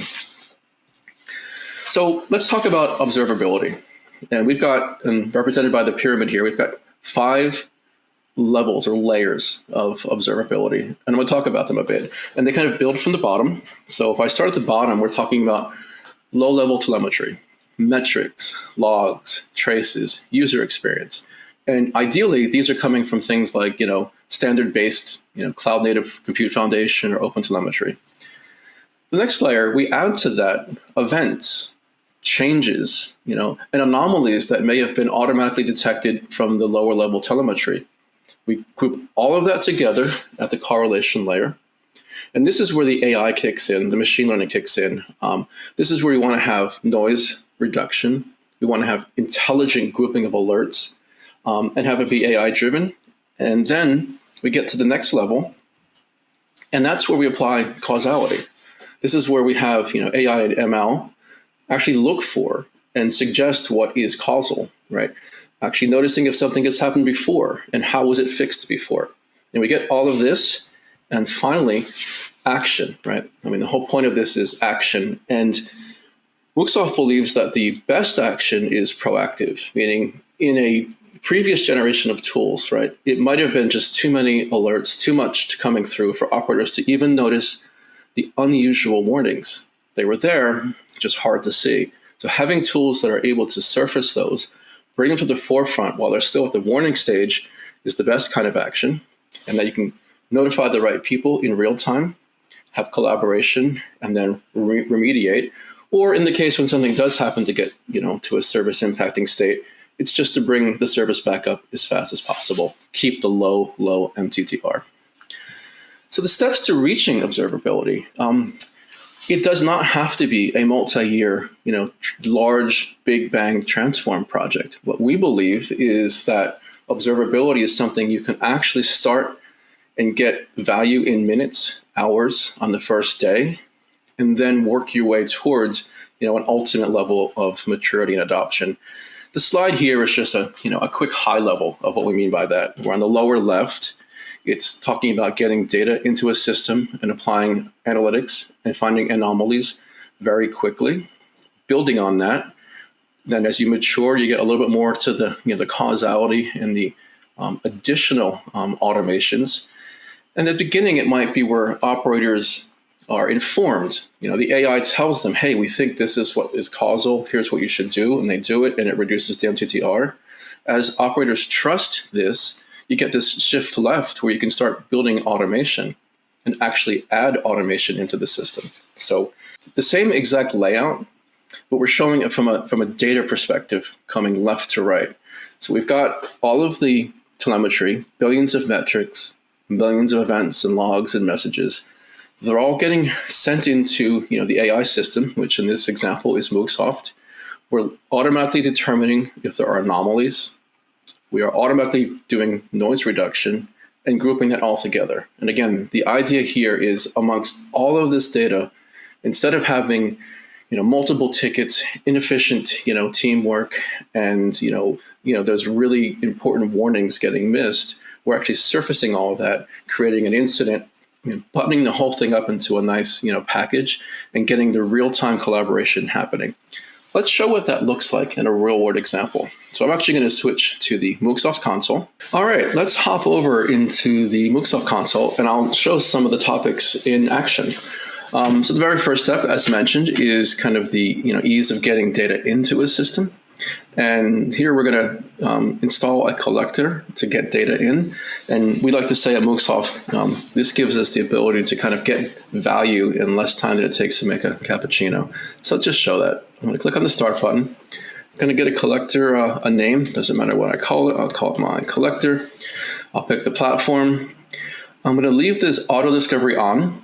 This is something that Mooksoft feels is a key tenet of a modern tool chain for observability. I'll talk about that in a second. But all I've got to do is actually just take this install script, copy it, paste it into a system where I can run this.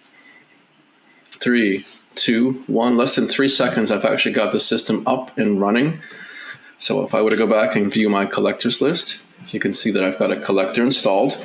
And it's in this discovering phase. And what this discovering phase is doing is, when it first starts up, it will look for the usual operating system type data, CPU, network, storage. But then it will actually look to see if there are other things installed and running in the system that it knows how to find anomalies for. And without any user intervention, it will actually start looking for anomalies in those systems. So if I click on this, you can actually see that in addition to the system, it's already found other things. Like, for example, it's found a Docker engine. It might find other things if we live it running like a MongoDB or MySQL and automatically look for anomalies. And so this is getting data in minutes, looking for anomalies. And if something were to be anomalous in the system, it would notify the right people. This is just one system. In real world, DevOps, SRE, teams, everything that I'm showing in the UI here is actually achievable through the API. We believe that it's also important for a modern tool chain to be API first, and because a lot of SRE teams like to do infrastructure as code, right? And we sometimes call this side of it monitoring as code at Mooksoft, where you could take that same thing that I just did, put it into Ansible or Terraform or CloudFormation, and deploy, the Mooksoft collector to all of your systems within minutes and get that value right away. So let's talk about, the other, layers in that pyramid that I showed, right? So this first was about getting, metrics in, looking for anomalies. And then I'm going to simulate an outage. It's representative of a real-world outage, a cloud app that's doing an online shopping, and show what it looks like to a user when Mooksoft detects something needs attention. Okay, now let's just see the tool in live action. I'm going to go through each of the levels of that pyramid that I showed, right? The 5 where we get the raw telemetry, and we correlate it together and get actionability right in place. And so the important first part is notification, right? So what Mooksoft will do is take all of the telemetry, automatically find when there are anomalies, and automatically correlate and group alerts together. And you can see here we've popped a few, simulated incidents onto the board. I'm going to click on one of these here, and this is something where right away we show the important metadata. We show which one or more services are impacted. Right? I can see here we've got a checkout service that's impacted. I can actually see which specific nodes are impacted. I can see how many alerts have been correlated together. In this example, there are 9 alerts. I can see those alerts. So if I click on the alerts tab, I can actually see, and they range from a mix of things coming from backend load balancers to block storage to CPU utilization, and even further, I can see all of the metrics. So it's important for observability, right, to be able to see as an outage happened, right, exactly where something became anomalous. So if I look through here, I could actually see that there were some backend load balancers where this bright magenta line is actually showing the raw data. Moogsoft is actually figuring out on its own what a normal range should be. And then when something exceeds that, right? Like in this case, we got, instead of having roughly 500 errors, we're getting, more than 4, close to 6, 500 errors. That's an anomaly. We pop that on the board and correlate it. We've got some Ec2 Cpu. Interesting to note, there are actually 2 different metrics for CPU. One is where the CPU is unusually low in utilization. The other was the CPU is unusually high, and all of those are considered anomalies. They're all packaged together. So seeing all of this in one place makes it really easy for me or whoever I assign it to. Let's say I want to give this one to myself, to go through, fix this, resolve it, and restore service. All right, so that concludes the demo of the live system. And again, just in recap, the main idea there was get value in minutes, get data and anomaly detection in less time than it takes to make a cappuccino. We do encourage, go get hands-on, have a look at the system yourself, right? Go to moogsoft.com/trial, easy to sign up. You can see all this in action yourself. And thank you very much for attending this session.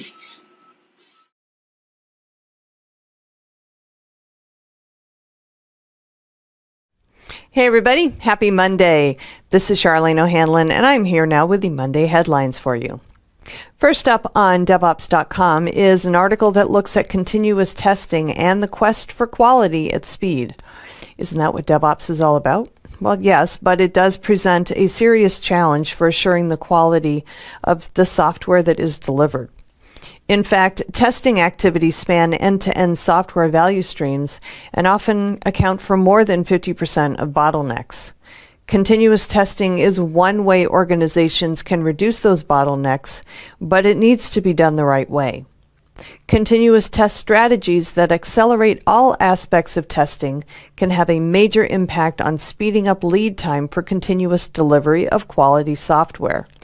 In this post, Mark Hornbeek identifies 8 pillars of practice for continuous testing, the strategies for each one, and how to approach implementation for greater adoption of CT across an organization.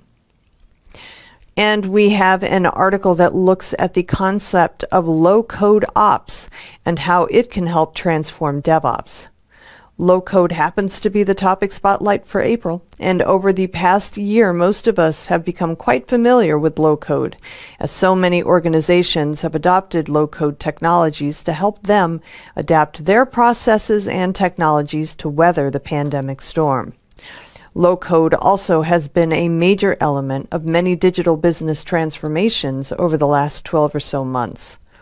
But building an app quickly isn't enough. It needs to be tested and deployed equally as quickly. Otherwise, it's just a waste of time. That's the idea behind low-code ops, extending the benefits of abstraction and automation to operations and deployment of low-code apps. As with DevOps, there needs to be speed and governance. Low-code ops combines a development platform and streamlined operations tools to enable organizations to realize all the benefits of low-code development. I know most organizations think of low-code from the development perspective, but perhaps not as many are considering the operational aspects as well. This is a different take on low-code and definitely offers some ideas worth considering. In news, a report from test management platform provider Practitest suggests professional application testers have become more adept at working within DevOps workflows. Well, that's good news. 92% of survey respondents said they are working within the context of an agile methodology, and 42% citing DevOps specifically. Half of respondents said they work within the framework of a CI/CD platform. Additionally, 59% of respondents said testing is shifting left within their organization, but only a third said programmers participate in the testing process.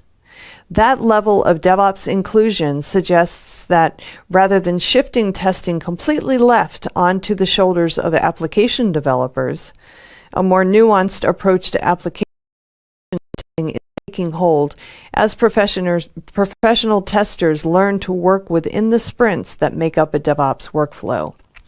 It's a really interesting take on what's happening with application testing and might be useful for organizations as they consider reworking their CI/CD workflow to be even more efficient.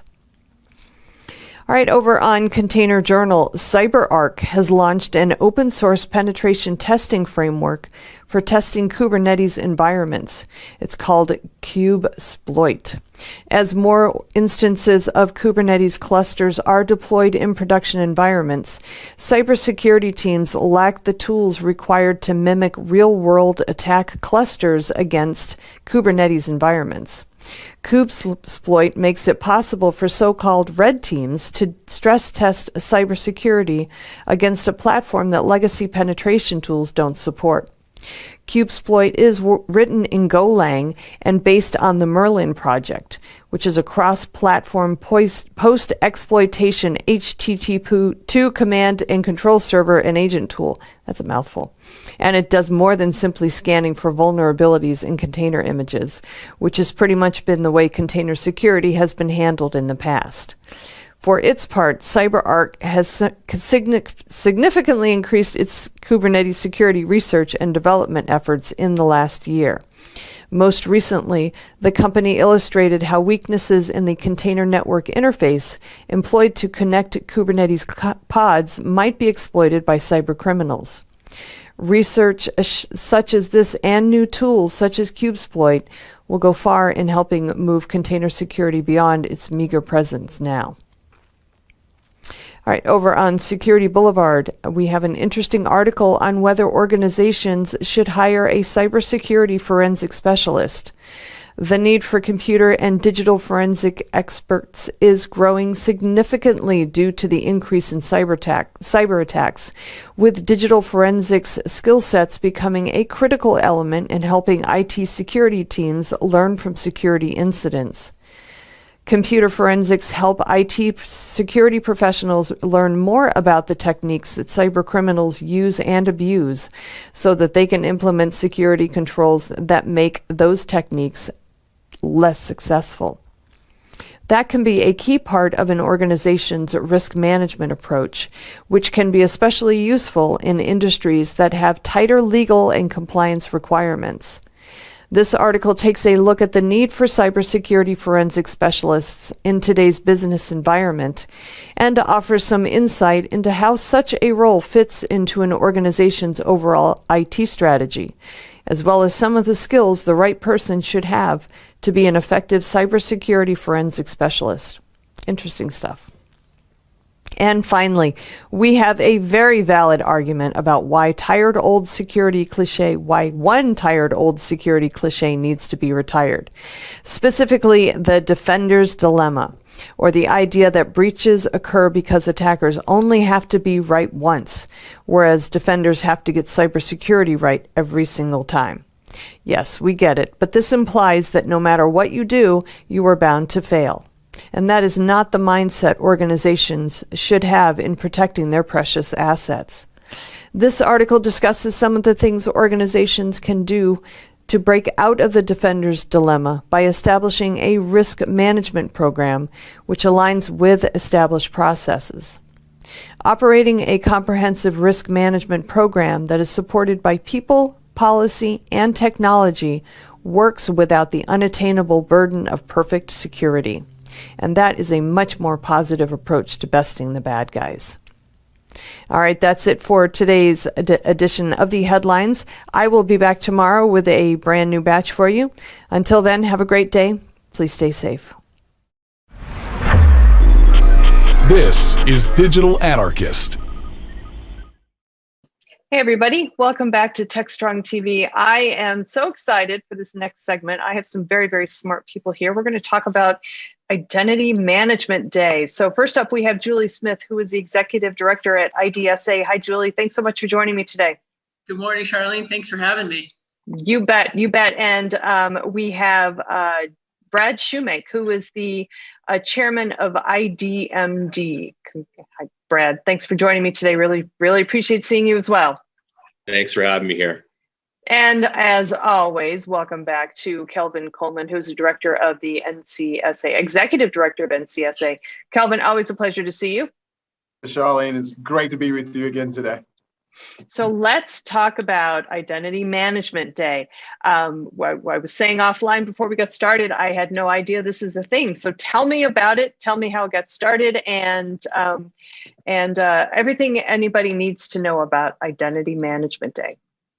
Yeah, so I'll kick it off and then bring in my esteemed colleagues. Identity Management Day is this is the first ever, so we're just kicking it off this year in 2021. It'll happen on the second Tuesday of April. So in this case, it'll be April 13th, 2021. And the goal is to raise awareness about the importance of identity management and securing digital identities. And so we're super excited. We've got probably 150 identity management champions that have raised their hand and said, hey, we are advocates of identity management. We prioritize it in our organizations. And we advocate and evangelize for identity management best practices. We've got an awards, Identity Management Awards. That's the first ever in association with an Identity Management Day. And it's really just a day that's focused all around raising awareness and sort of crowdsourcing content to help organizations be more secure. Very cool. Very cool. So Brad, how did you get involved in this? Yeah, so in addition to being the chair of Identity Management Day, my day job is at Centrify Corporation. And, we realize that, when you look at these cyber attacks that you see making the headlines every day, right? A lot of people, when they think of a hacker, right, they think of some guy in a hoodie in a dark room with 15 screens and doing very complicated, hacking and scripts to break in. The reality is all roads lead back to identity. If you look at these hacks, it's compromised identities. A lot of times it's privileged identities used by IT and security. And, we just felt that there was a need for a special standalone awareness day around identity management and security that was a separate beast from all the great things that Kelvin and his team are doing around Cybersecurity Awareness Month and Data Privacy Day. And so really it's a day of awareness. Working with Julie and the IDSA, we've been able to get a lot of industry support behind the day as well, which we thought was really critical to the success of the awareness. All right, great. And Kelvin, as obviously you guys are doing so many great things over at the National Cybersecurity Alliance. How is it that you guys got involved in Identity Management Day? Was this something that that you guys had kind of? It just seems like it's a good fit for NCSA. So how did you guys get invited to the table, so to speak? Shirley, it's a great fit, and we were not going to be a part of this. Just a great effort led by Julie and certainly Brad and what I've said to people is that Bruce Springsteen he needs the E Street Band, right? Gladys needed the Pips, in terms of that support and someone who's there to help you do your thing. And with, certainly our partnership proves that. And the National Cybersecurity Alliance, we're so grateful to be here with our friends at IDSA and certainly being led by Julie. She has said before, it's like she's the drum major of a band, right? Of a marching band, and we're there right there following her, and we're so excited to be in there. I think our piece is we bring a national exposure to it. We're very fortunate to have just a national, in fact, international partners. And so we're able to really force multiply this day. And Julie said something super important, able to crowdsource resources. At the end of the day, we want people to get the resources. We want people to understand identity management. And we also want to celebrate the practitioners who help people with identity management, right? Those identity management practitioners who often go unsung heroes, as Brad was talking about, this is an issue, and those folks are continuously helping us to stay safe. So yeah, the National Cybersecurity Alliance, this was a natural fit for us, and we're so thankful Julie brought us in. Yeah, Charlene, just to add to that, the Identity Defined Security Alliance is really focused on providing resources to organizations, public and private sector, around the importance of identity as core to a security strategy. So we really focus on educating the security community. And when Brad brought this idea to the board, we kicked it around, and we felt like we had a clear focus on the organizations. We wanted to make sure that we had a day that was important for everyone. So that was one of the main reasons we reached out to Kelvin and the National Cybersecurity Alliance, is to bring in that consumer focus. It's important for everyone, right? So we as security practitioners think about it from an organization perspective. We don't always think about it from our own personal experience perspective, right? And so, we felt that it was really important to put a focus on it, not just for the organizations and protecting their identities within their organizations and their consumers, but also for consumers to practice good identity hygiene as well. And it fits really nicely with in 6 months, the National Cybersecurity Awareness Month as well. So we felt like now we've got sort of two focuses on the importance of identity management. Yeah, well, it makes a lot of sense, and the timing is certainly very good. I mean, obviously, if you think about the number of security breaches that have happened over the last couple of years that are very, very high profile, and just even those that can be directly attributed to identity issues.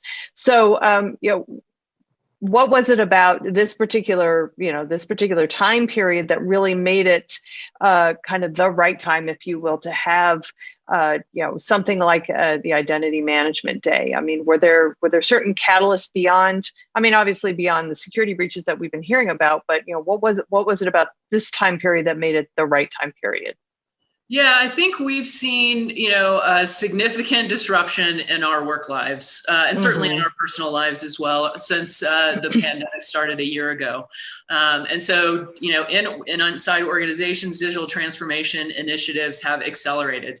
They were probably on the books at some point, but moving to the cloud, being able to provide remote access, doing a better job of serving consumers and customers online, all of those projects have accelerated because of the situation we found ourselves in. And with that comes security risks. So if you just think about, an individual who would normally go to a workplace and log in, in the sort of security of their network environment, they're now working from home. They're probably using their personal desktop. They may be using their daughter's iPad. They may be on an unprotected Wi-Fi. So, all of those things start to contribute to the need for more secure identities and better identity management best practices. Okay. All right. Great. So what do you told me at a very, very high level, but what specifically are you guys doing to recognize Identity Management Day? You did mention some awards, but are there other things that you guys are doing to kind of kick it off and raise awareness for it? Yeah, maybe Brad. Sure, go ahead, Brad, Kelvin. Yeah, no. Whoever wants to take it. Sure. So, to kind of continue on your previous question, Charlene. So, this has been a work in progress, probably going back to Cybersecurity Awareness Month back in October. And, we wanted to make sure that we had enough runway that we could really start to build momentum and awareness around the day. And so along the way, we've been doing everything from the awards program that Julie mentioned to obviously a very intense social media push. So, we've got hashtags. I know one of them is Be Identity Smart. It correlates very well with the Be Cyber Smart that Cybersecurity Awareness Month does. Big social media campaign. Again, this would not be successful if we did not have the industry support behind it. And so the membership of the IDSA and the member companies in the identity security space has been incredible. We have a ton of resources that are available at identitymanagementday.org, where people can go and check out, what are the threats to my identity? How can I be more identity secure and aware? And what are some of the best practices that I can incorporate in my daily life? And that's one of the big things that we want to really reiterate about Identity Management Day is, yes, it's a single point in time on the second Tuesday of every April, but this is something that people need to be vigilant about every day, because the cyber attackers out there, they are not letting up just because it's not April 13th. Makes total sense. Kelvin, let's talk about from kind of a consumer perspective, and you being there in Washington, I imagine you're speaking with a number of different organizations and kind of maybe getting some of that grassroots involvement for Identity Management Day. What are you hearing from folks that are kind of not the practitioners, the doers rather than the companies? Do they see a need for this? I mean, is this something that they're understanding? And I was like, oh yeah, I get that, and I get the need for it. So what are you seeing and hearing? Exactly what you just said, Charlene. Seriously, I mean, people who are not associated with the industry per se, or experts or practitioners, they get it, right? And Identity Management Day, it says it all. Whereas, Cybersecurity Awareness Month, a lot that goes into that, and you have to figure out what part of cybersecurity you're talking about. Even Data Privacy Day. We have 30 companies on our board representing $7.6 trillion. They have different views on privacy, right? Mm-hmm. Identity management, I think we can all agree that to Brad's earlier point, whether you're talking about intrusions at corporations or individuals, most of the time it comes down to identity management or mismanagement. Right. Where attackers are able to take advantage. So yes, people are really excited about it. We're talking to people on Capitol Hill about it, talking to people at CISA, the Cybersecurity and Infrastructure Security Agency at DHS. I haven't gotten a response yet where somebody's like, do we really need that? It's like, no, this is the first annual, and what an exciting time to be a part of it, and for it to be born, with Brad and really taken to that next level with Julie. And again, for us to be a part of that, to help get that message out there, is just really an honor.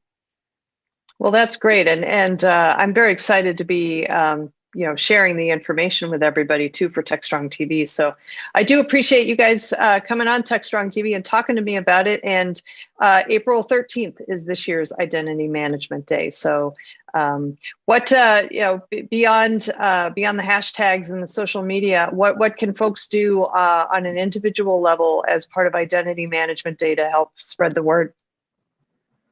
Yeah, sorry, Julie, I'll take this one first, and you can add on. So obviously this is an awareness day, and the only way awareness is going to happen is if everyone shares their best practices, their learnings, their failures, their challenges around identity management.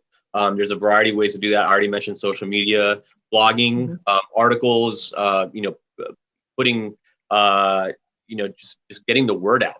And there's any variety of ways to do that. Obviously, we're doing our part, but as I've said a couple times before, I mean, it really does need a broad net to really get the word out. And it doesn't just have to be identity security companies. As Kelvin said, I mean, anyone can get involved, and anyone who can help to raise the awareness is just going to blow this up even more. I mean, there's a lot of ways that people are already using great identity management practices in their lives, and they may not even know it. A perfect example is if you've activated multi-factor authentication on your banking account, then that's one way that you're doing a better job of securing your identity. Similar, like on your phone. I mean, if you're using facial recognition or fingerprint recognition as a second factor of authentication, you are practicing good identity management security. So sharing the ways online that you are you're doing it in your everyday life, or ways that you want to improve your identity management through better best practices.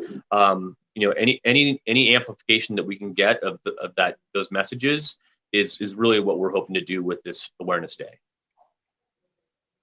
Yeah, and I just wanted to add that there are several events that are planned for the actual day.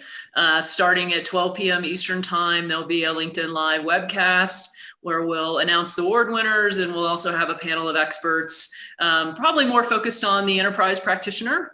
And then after that, we'll have a webinar hosted by the NCSA focused on the small and medium-sized business in conjunction with the FTC. And then lastly, again, targeted to the consumers and the sharing of consumer best practices, there'll be a Twitter chat, again, hosted by the NCSA. So those are just 3 that we'll be putting on as Identity Management Day organizers. And then we hope that other folks will also participate through various events on that day as well. So identitymanagementday.org is the website, and you can find out all kinds of information there.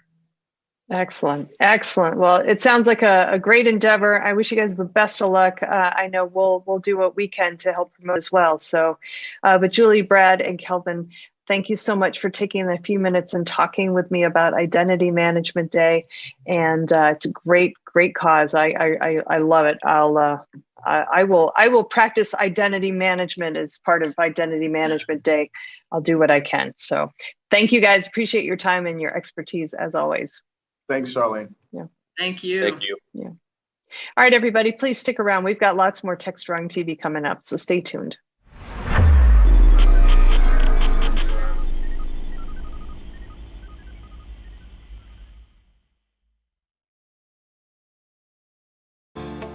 Disruption is occurring across every aspect of IT. Open source, cloud services, DevOps, and cloud-native software architectures are democratizing IT and radically transforming how business is done. The old ways of creating software and doing IT are being replaced with agile, flexible, faster, and cheaper methods, benefiting vendors and users alike. Accelerated Strategies Group is out to democratize access of industry expertise and knowledge.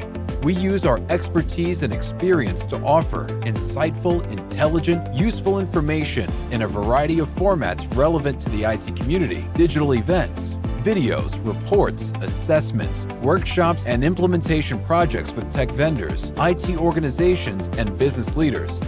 We widely and openly share our work products, often for free. Analyst reports these days aren't worth more than a graph or chart that tells a story or illustrates a market trend. We work with developers, DevOps teams, cloud architects, security engineers, and transformation leaders most every day, creating and implementing transformational strategies and technologies. We're not just thinkers, we're also doers.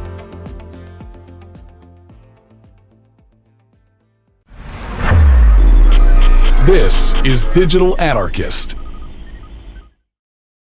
Hey, everybody. Welcome back to TechStrong TV. I'm Charlene O'Hanlon, and I'm here now with Kevin O'Brien, who is the CEO and co-founder of Great Horn and a returning guest to TechStrong TV. Kevin, always a pleasure to see you. How you been? I'm well, Charlene. Thank you. Great. So let's talk about phishing and the kill chain, phishing attacks and kill chains. But first, for those of you who or those in the audience who don't know about Great Horn, tell us a little bit about your company.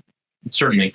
So for the past almost 8 years, we have been building what is now seen as the cloud email security supplement, or more specifically for Great Horn, the integrated email security solution space. We're the first of these vendors that come out that do what you might have viewers familiar with if they've ever used a secure email gateway, a technology that identifies and helps protect an email environment, but built for the cloud era. So for companies that are running Microsoft 365 or Google Workspace, a suite of solutions that are designed to help organizations protect against phishing, impersonation, spoofing, business email compromise. We started the space. There's a bunch of vendors in it now, but for nearly a decade, we've been working on this problem using artificial intelligence, machine learning, and a bunch of different techniques to help companies, both large and small, protect themselves from these kinds of advanced attacks. All right, cool. Well, let's talk about phishing, because we haven't heard anything about phishing since the pandemic started, right?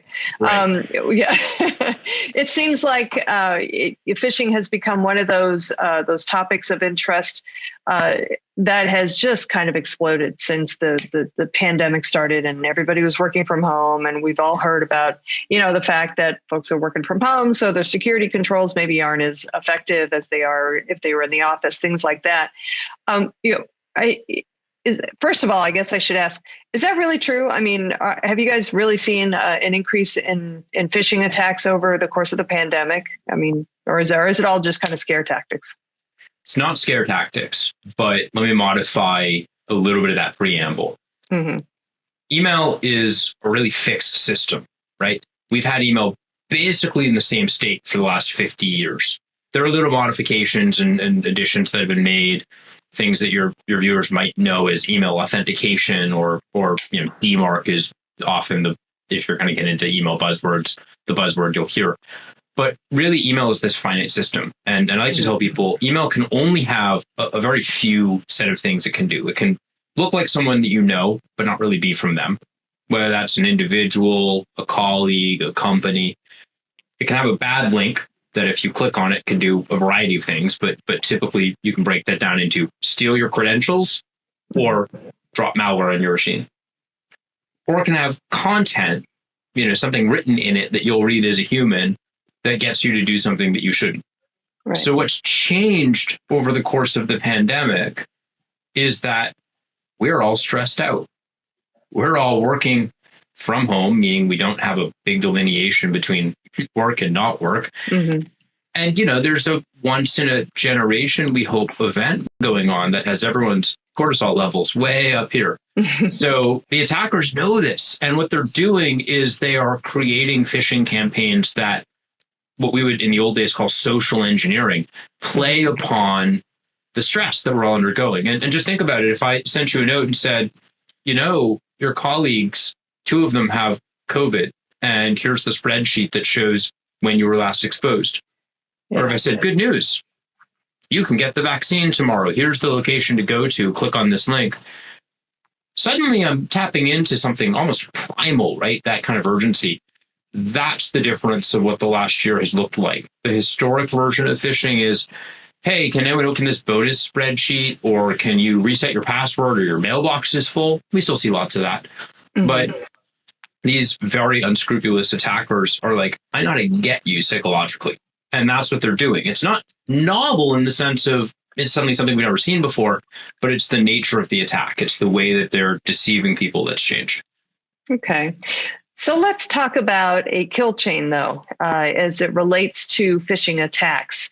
Can you kind of explain what a kill chain is and how it does relate to phishing attacks? Happy to. What an ominous phrase, huh? I know, right? It comes from some of the military industrial research that was done almost 20 years ago now by some of the big military and government contractors. And they came up with this idea of a cybersecurity kill chain, which I think is actually a copyrighted phrase for Lockheed Martin. But what they're getting at is that if you take any attack, any cyber attack, you can break it down into phases. And you can read this chain from left to right. And it's a chain because they render them as little boxes of each phase that are connected. But the idea is that an attacker in any cybersecurity incident goes through a very common set of steps as they move first from a reconnaissance, like, can I even get at you, all the way to the right-hand side of this chain to, I've accomplished my goal and I've stolen your data or your money or I've deployed malware. You can apply this model to the SolarWinds breach that we saw late last year, or you can think about it for how someone's individual computer gets a virus. It's just a model. So what we started thinking about last year was how you might take that model, which is a useful conceptual tool, and apply it to this phishing problem. So we can abstract away and get away from all the marketing buzzwords and look at how does this phishing thing really work? And phishing, because it has such a finite set of ways that it can be deployed as an attack, you can break what would normally be a very long chain up into just 3 discrete and definable steps. And the reason we talk about this as a chain, and this is what Lockheed did years ago now, is if you can interrupt any one of those steps, you break the chain, right? And you stop the attacker from getting in.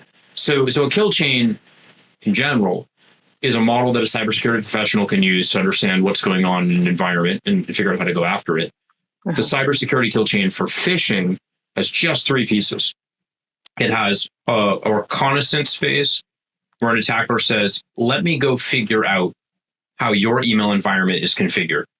Are you doing all of these various things with respect to authentication? Or, can I find your CEO's email online? Or can I just spoof you directly? Can I pretend to be you? Second step, where they actually craft and deliver that malicious email. So let's take that example I gave you. I'm going to go after your organization. I'm going to do it by claiming that you're all eligible for the vaccine. So I have a couple of things I do as the attacker. we saw this happen in December at Greatmore. Our threat team found a huge set of organizations on the public internet, companies that you would know, Adobe and Sony and others, had these weird little servers hanging out that, not the corporate stuff, but just were under their domains, running outdated web server software, Apache versions. And they were addressable by the attacker so that the attacker could redirect you. So you'd look like you were going to one of these well-known sites. It was an open redirector attack, which means when you went to that link, it bounced you somewhere else, and that somewhere else was the attack. I figured that out as the attacker. I'm going to send you this fake, you're eligible for the vaccine. I'm going to make it look like some open redirector. So you think you're going to a legitimate site that's like, here's your, go find this thing. So that's step 2. And step 3, this is the bad part. You fall for it. You get this email and you're like, oh my goodness, I've been waiting, like everybody. And you go click on that link and it goes and it does something. Oh, log in with Microsoft, because we're going to register you through your work program or whatever. And that's where the attacker gets what they wanted, your credentials, or, they've stolen something, or they've given a piece of malware a chance to get installed in your network, and it can go and do other stuff. So the kill chain for email says, if I could interrupt that at the reconnaissance side, at the attack side, that's the real trick, or at the final user interaction side, and we actually can put techniques in place to protect you at all 3 points in different ways. I prevent that attacker from doing whatever it is they were trying to do. That's a lot, but it's really interesting because obviously we've been dealing so much with phishing attacks over the last 12 months, and I think to your point, organizations, people are tired. They're exhausted. They're not thinking as clearly as they should when they see these emails, and they are, the attackers are kind of preying on their on their desires as much as their fears. So what are some of the things that organizations can do to, specifically make sure that their employees and their sensitive data is secure when we're talking about phishing attacks, and how does the kill chain kind of come into play there? Yeah. So you just said, as I described that, I rambled for 3 or 4 minutes, but I talked about this as that's a lot. Well, take that problem and bring that up by a couple of orders of magnitude, and you have what you're talking about for the average organization, which is, oh boy, a huge volume of this stuff coming in. And the information security industry, and I think you guys have covered this in other segments, has a personnel shortage, right? There's a skills shortage, a brain gap, we sometimes say. You just can't get enough humans to go in front of this stuff. So the answer here, and the reason that right now, if you go and your viewers are like, oh, I'm going to go look for some email security stuff, half the vendors out there are talking about machine learning or artificial intelligence, is specifically because the trick here is to try to take that huge quantity of phishing data that's coming out, and it's all just a little bit different, and say, okay, I can't staff enough people to go look at each one of these and map them to a piece of that kill chain and then implement a risk management structure. But I can use technology to do that. And that's the change. 10 years ago, when we started this company, that wasn't possible. There were no artificial intelligence driven companies that were helping you sort of sift all of that and sort it and say, okay, that's a reconnaissance attack. That's an unusual sender you've never seen before. That link isn't really what you think it is. But today, we have the benefit of a decade of artificial intelligence and machine learning research that's happened, coupled with, just the same things that you can go to Best Buy, or at least you usually can, and buy, like high-end graphics cards that are really, really good, not only at rendering video games, but also crunching numbers for machine learning. And so we have this ability to kind of take this big data set, feed it into these models, and start to break apart the phishers' campaigns and tactics. To do it well, you need enough data for that to be meaningful. And to give you a scope of what enough data means and why you can't throw humans at this, on average, Greatmore, and we're a moderate-sized company in the space, we look at and analyze nearly 2 billion emails every month. Wow. So think about I got a lot of email. Exactly. So think about what that would take for a human to go start to tease that apart. There's no way, right? You're right. So that's how this kill chain helps. The kill chain helps you say, let me put together a conceptual model. And if I put a conceptual model in front of this, let the machine sort all of that. Think about it like you would physical mail, right? When mail flows through a postal service, it gets sorted. Some of it's first class, some of it's packages, some of it's media mail. We can start to do that by using these models and identify these threats. Some of these threats are super targeted. You know, they're the first class priority overnight stuff that looks like it comes from a CEO. We can take that and treat it one way. The bulk media mail, the stuff that's just the volumetric spam, we can deal with that another way. But that's how an organization starts to deal with this. And so that kill chain, and the difference here, the reason we're talking about this, is it starts to take this overwhelming quantity of bad mail that companies get and break it up. And if you break it up, now you can start to do something with it where you say, well, some of that I'll let through, but maybe I'll strip out the attachments because you don't know that person. And, oh, that's not really your CEO. So maybe that one gets quarantined. That's what the automation and the technology that's in place today. And we're one vendor amongst many that can help you do this. And, you know, arguably we're the best, but there's a lot of companies out there focused on this space. That's why all this research is going into both kill chain modeling, but also artificial intelligence and machine learning to address it. Well, it's a fascinating area, and it seems to me that the kill chain idea, right now works great for phishing and for email-based campaigns, but it seems like it also could be utilized in other areas of cybersecurity. And so, to your point, the fact that I think you said Northrop Grumman has actually trademark the term or something like that. Lockheed. Yeah. Okay. All right. They all kind of anyway, in the same space. But yeah, exactly. It was like aerospace engineering. Yeah. So, so it seems like this is totally applicable to other areas of cybersecurity. So do you think that, as we move forward and we start to see maybe patterns emerge among hackers and cyber threats in ways that they are coming at us, especially, as we hopefully shift back to a quote unquote normal working environment and kind of, our cortisone levels kind of level off. Are we, do you think we're going to see more technology such as, the kill chain or more technologies that are using the kill chain philosophy and the phasing approach? Yeah. That's a great question. I was listening to a CEO of a different cybersecurity company speak publicly recently, and he's a guy who comes out of the advertising industry. He started talking about this and made this statement that I think answers your question in an interesting way. Big Silicon Valley backed startup, but not cybersecurity focused. And the comment that he made was, these attacks are all brain dead. They're all really simple. It's only the volume that matters. You can take off the shelf algorithms and just find this stuff.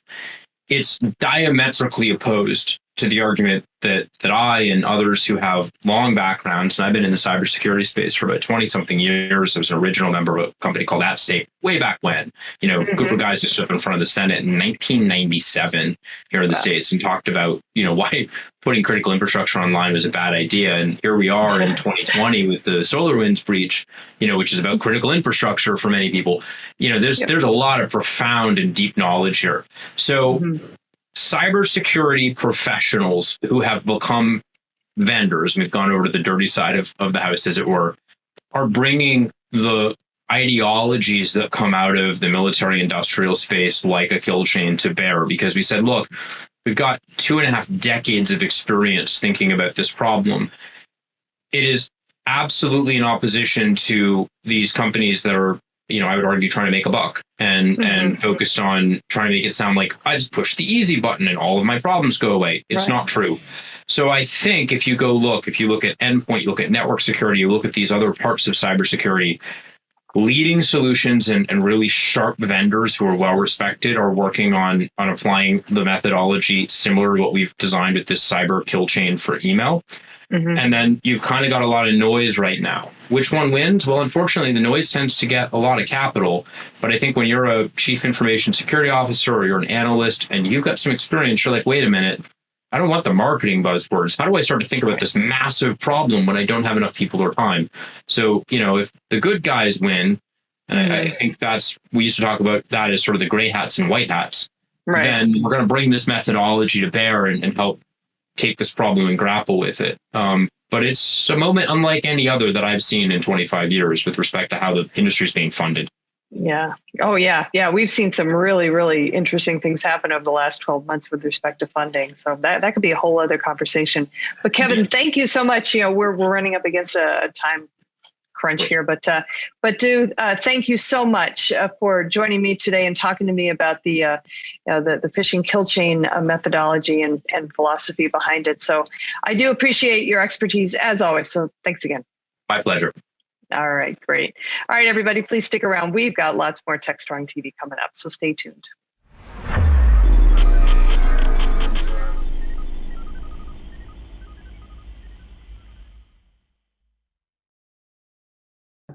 Hey everybody, happy Monday. This is Charlene O'Hanlon, and I'm here now with the Monday edition of the Webinars Preview. As always, we have so many great webinars coming up on DevOps.com, Container Journal, and Security Boulevard, but here are 3 that are coming up very quickly in the hopes that you'll be able to mark your calendar and join us. The first one is called Top 5 Must-Haves for Day 2 DevOps. This one is happening tomorrow, Tuesday, April 13th at 11 a.m. Eastern on DevOps.com. It is sponsored by Red Hat Marketplace. While microservices and CI/CD are increasingly the standard for building modern applications, operationalizing and managing resources for these applications remains a pain point for DevOps, SRE, and Ops teams. This webinar focuses on those top 5 must-haves for Day 2 DevOps success. Some of the things being discussed include the criticality of app-centric ops, the power of full-stack analysis from the logical to the physical, and why DevOps speed requires hands-free optimization. Additionally, take a look at the business and operational outcomes of continuous performance. Good stuff there. The second one is called How to Build Safer Cloud-Native Applications. This one is also happening Tuesday, April 13th. This one is at 3 p.m. Eastern on Security Boulevard, and it is sponsored by Cyril. This webinar is a really good one. It will dive into some simple design principles that engineering and security teams can use to help keep their cloud-native environment secure and make managing and troubleshooting these applications and services easier. So some of the things to be discussed include why taking an identity-centric approach to secure your cloud-native resources is necessary, some of the 5 required functions needed to protect resources from malicious access, and tips for evaluating your organization's security architecture. Totally worth seeing that one. All right, the third and final webinar I want to let you know about today is called The New DevOps, Iterating and Innovating in 2021 and Beyond. This one is happening Wednesday, April 14th at 11 a.m. on DevOps.com. It is sponsored by us, DevOps.com, DevOps Institute, and GitLab. So this webinar will take a look at what the future of DevOps looks like and what you could do to prepare, as well as what are the critical leading edge skill sets and technologies and how they'll be applied. The answers to these questions will come from customer stories and data from GitLab's Global DevSecOps Survey. Among the topics of discussion are the in-demand skills for 2021 and beyond, the move from projects to products, growing beyond dev and ops, the expansion of cross-functional teams, and the evolution of DevOps tooling to support new models of work. Great stuff in store on that webinar for sure. All right, that's it for today's roundup of the webinars, or webinars preview. Check back with me tomorrow when I will have a fresh new batch for you. Until then, have a great day, everybody. Please stay safe. All right, guys, welcome back. Last up on today's TechStrong TV broadcast, we have Mitch Ashley's Analyst Corner, in which he waxes poetic on all things technology. And today's presentation is no different. And he's got lots to share today, so let's give it a listen. This is Digital Anarchist. Well, the distinct pleasure of being joined by Nick Edwards. Nick is VP of Product Management at Menlo Security. Welcome, Nick. Good to be talking to you. Hey, Mitch. Thank you. Glad to be here. Excellent. Well, tell us a little bit about yourself and tell us a little bit about Menlo Security for folks who may not know much about Menlo. Sure. Yeah. So I VP of Product Management at Menlo Security. So my team is responsible for kind of product direction, definition of our company and where we're taking our product line. I came from somewhat of a security background. I spent time in the Navy. I was a submarine officer.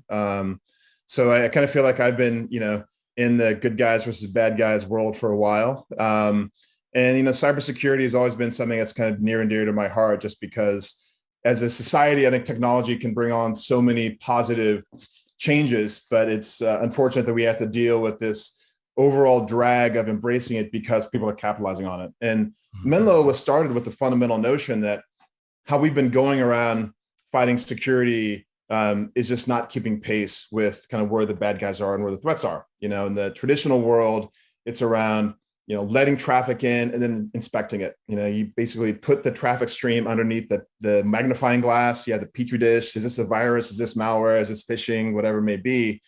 The industry has gotten a lot better at detection, but the bad guys only have to be right once. And so our fundamental approach is different, which is, we're going to not let anything in. And instead, we're going to give you a clean stream that is reconstructed via our technology called isolation. And so you've probably heard this term of web isolation. That's what the company was founded on, and that's what we do. And it's been primarily made more simple to adopt and execute on by the advent of cloud computing and the capabilities that are continuing to expand, kind of on that front. So we're excited to be here, excited to talk to you more about it, and let me know what you want to think about, what you want to talk about. Cool. Well, as more and more of the network stack has been virtualized and turned into software, it makes sense that you'd see innovations like what Menlo Security is doing, right? Because you can do things very quickly and innovate very quickly in that space. And it's kind of interesting to me that, we hear about network isolation and Wi-Fi and other technologies because the pipes are just getting bigger, of course, and just that much more of trying to inspect as it's coming in real time. It makes sense that I can see how reconstructing that web stream as you're talking about. I'd love to get your perspective of what's the thing that somebody goes, you know what, we need a secure web gateway instead of what we have. What is it that the impetus or impetuses, if that's a word, to say kind of, I need to get to the next thing because this ain't working for me? So I think a couple of factors. I mean, I think one, and we saw COVID and the work from home dynamic of the past year expedite this, is just that, when you and I were growing up in the office of, 20, 30 years ago, everyone, got in their car, they drove to the parking lot, they walked in, their computer was waiting for them, and everything was in one location. And that made it easy to apply security and controls. So, I remember my first spam message that I got, in like 2001, and I thought that was really weird. And, and I remember not being able to go to certain websites, and it was very easy to do that because everyone was in one location, or, maybe a big multinational had 3 different locations, but it was all connected to the same network and it was easy to provide policy. And, kind of web proxies emerged from that environment. Now you fast forward even to 2019, roughly 20% of the workforce worked remotely. Then during COVID, it quickly became 75% or greater. And so with that meant that everyone is everywhere. You might be at home, at a coffee shop, in the old days at a WeWork or something. And in that environment, it was very difficult to apply security based off of, different devices they were accessing the internet with, what they were doing, where they were coming from. And COVID just made that worse. So I think what we're seeing in our customer base and people we're talking to is they realize that they've been kind of, using Band-Aids to hold up the old notion together. But they realize that the cloud offers a new way to think about things. And it isn't just taking the old widget and just dumping it in a VM. It's about, hey, is there a way to fundamentally rethink how we can leverage this technology to advance our business needs? And I think all that combination of factors of, different users coming from different places, different devices, what they're trying to do, applying policy based on the context of the user, all those factors have combined to really, I think, kind of introduce this tipping point of new ways of thinking about leveraging technology. And I think web gateways delivered via cloud form factor is one of the primary, locomotives for people to rethink about their architecture. It's interesting you say that. I've had several discussions in the last month or so about as people are thinking about a hybrid office or something about returning to the office.